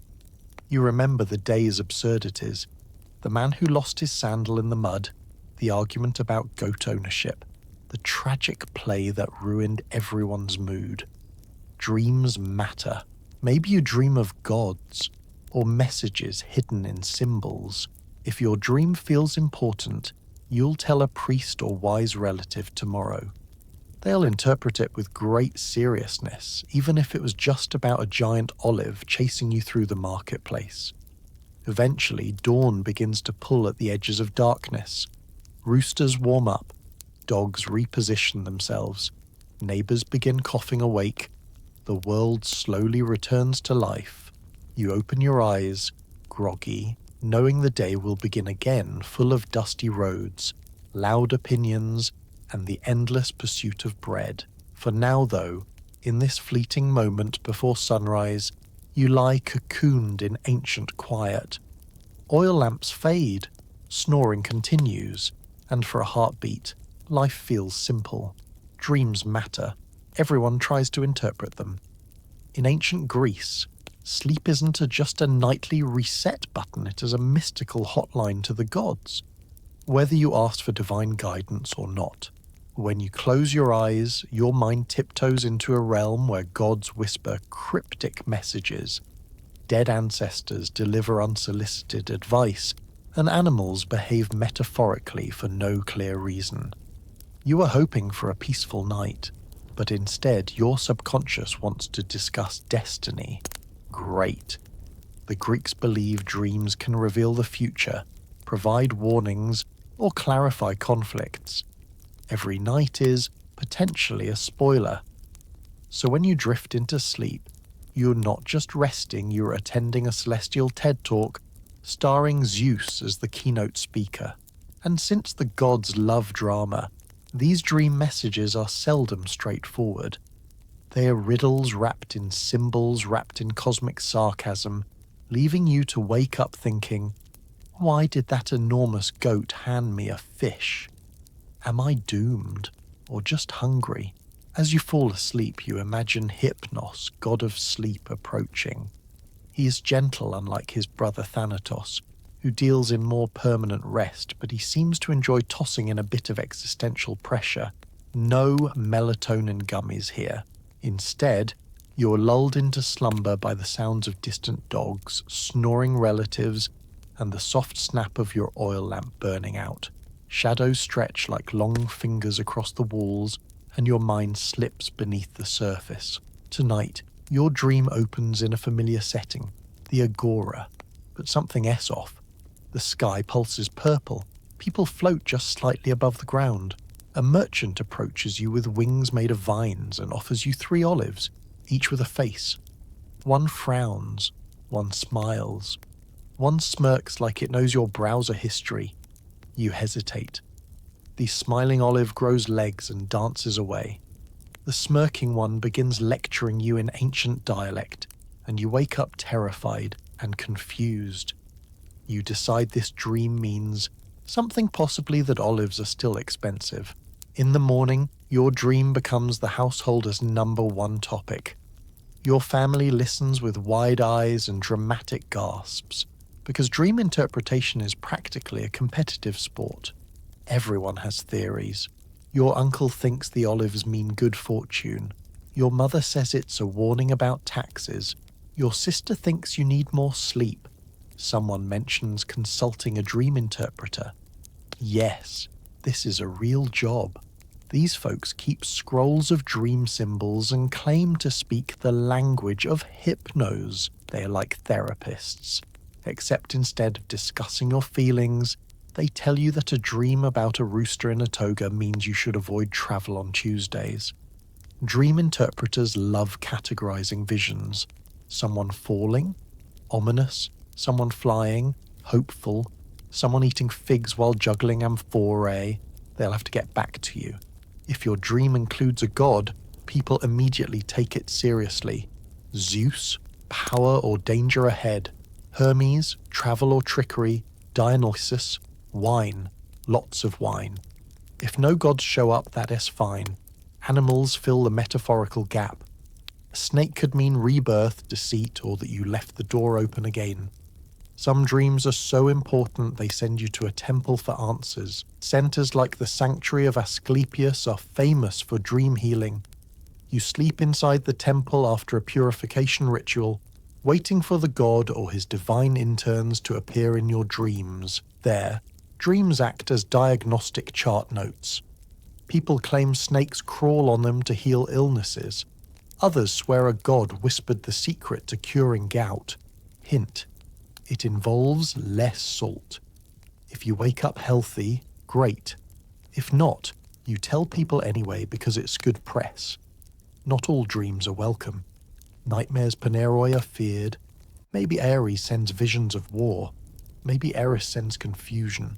Maybe it's just your subconscious reminding you that you never finished that weaving project. You wake up sweating, heart racing, convinced something terrible is coming. You light a lamp, say a prayer, and hope Hypnos sends a software update. Dreams can impact real decisions. Politicians seek omens before campaigns.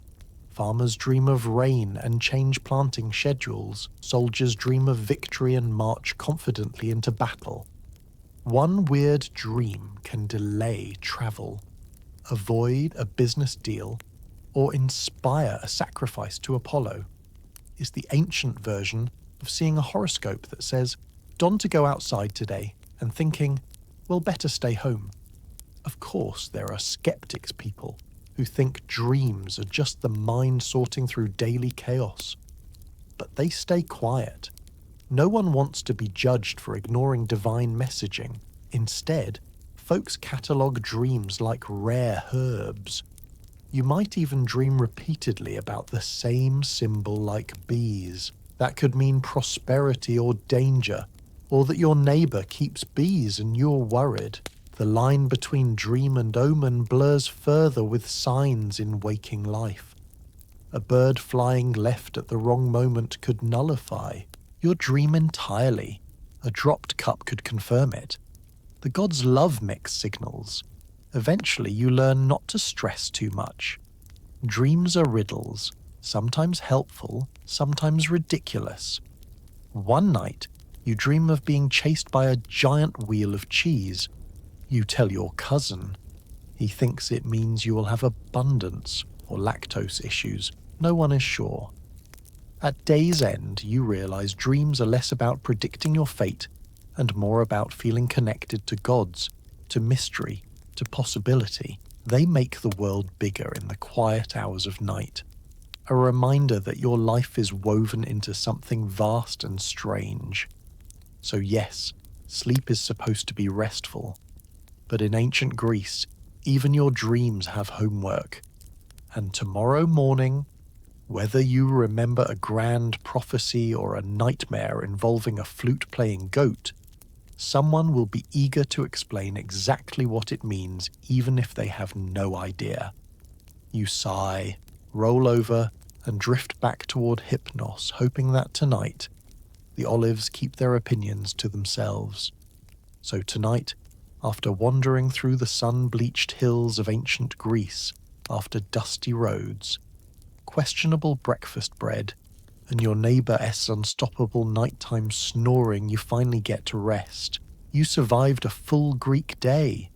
You woke to roosters and gossip, fumbled through public fountains and noisy marketplaces, dodged philosophy the way modern people dodge MLM pitches, and wrestled with the eternal question: how many olives is too many olives? Answer: the limit does not exist. You learned that life here is both beautiful and brutal. Homes are simple, shoes are unreliable, and personal space is a myth. Work is constant, water is shared, and everyone has an opinion loud enough to echo off the Acropolis. If you weren't farming, you were weaving. If you weren't weaving, you were arguing in the agora about who owes whom a goat. It is all very democratic until someone gets stabbed or worse asked to give a speech. And yet the people endure. You watched men train with shields heavier than their anxiety, and you saw women hold entire households together while raising children powered by pure chaos. You sat in vast stone theatres hearing stories of gods and flawed heroes, tales reminding you that destiny is messy and honor is exhausting. You watched philosophers question everything, including whether you were real or just borrowing someone else's sandals. You tried to sleep, only to wake up wondering whether your dreams meant divine guidance or indigestion. Somehow, through it all, everyone kept laughing, working, worshipping, feasting, and stumbling onward, because that's what humans do. And when you compare their world to yours, it is hard not to feel quietly grateful. You have running water that isn't a group activity. You have medicine that doesn't involve guessing bodily fluids. You have shoes that do not actively hate you. You have nights without dogs screaming at the moon for 3 hours. and no one expects you to interpret a dream about a dancing olive like it as a tax document. So as you settle into your soft bed, clean sheets, warm room, maybe a fan humming nearby, take a moment to honour the stubborn, hilarious resilience of the ancients. They endured lice, war, tragedy, sandy armpits, awful bread, and endless public arguments, and they still found time for wine, dancing, theatre, storytelling, and hope. History may be dusty, sweaty, and occasionally cursed by goats, but it is also proof that people are tough, hopeful, and beautifully ridiculous. So close your eyes now. Let the echoes of bustling agoras and chanting choruses drift away. Let Hypnos take you somewhere gentle, where dreams are quiet, sandals are soft, and nobody asks you to debate while naked and covered in olive oil. Good night, traveller.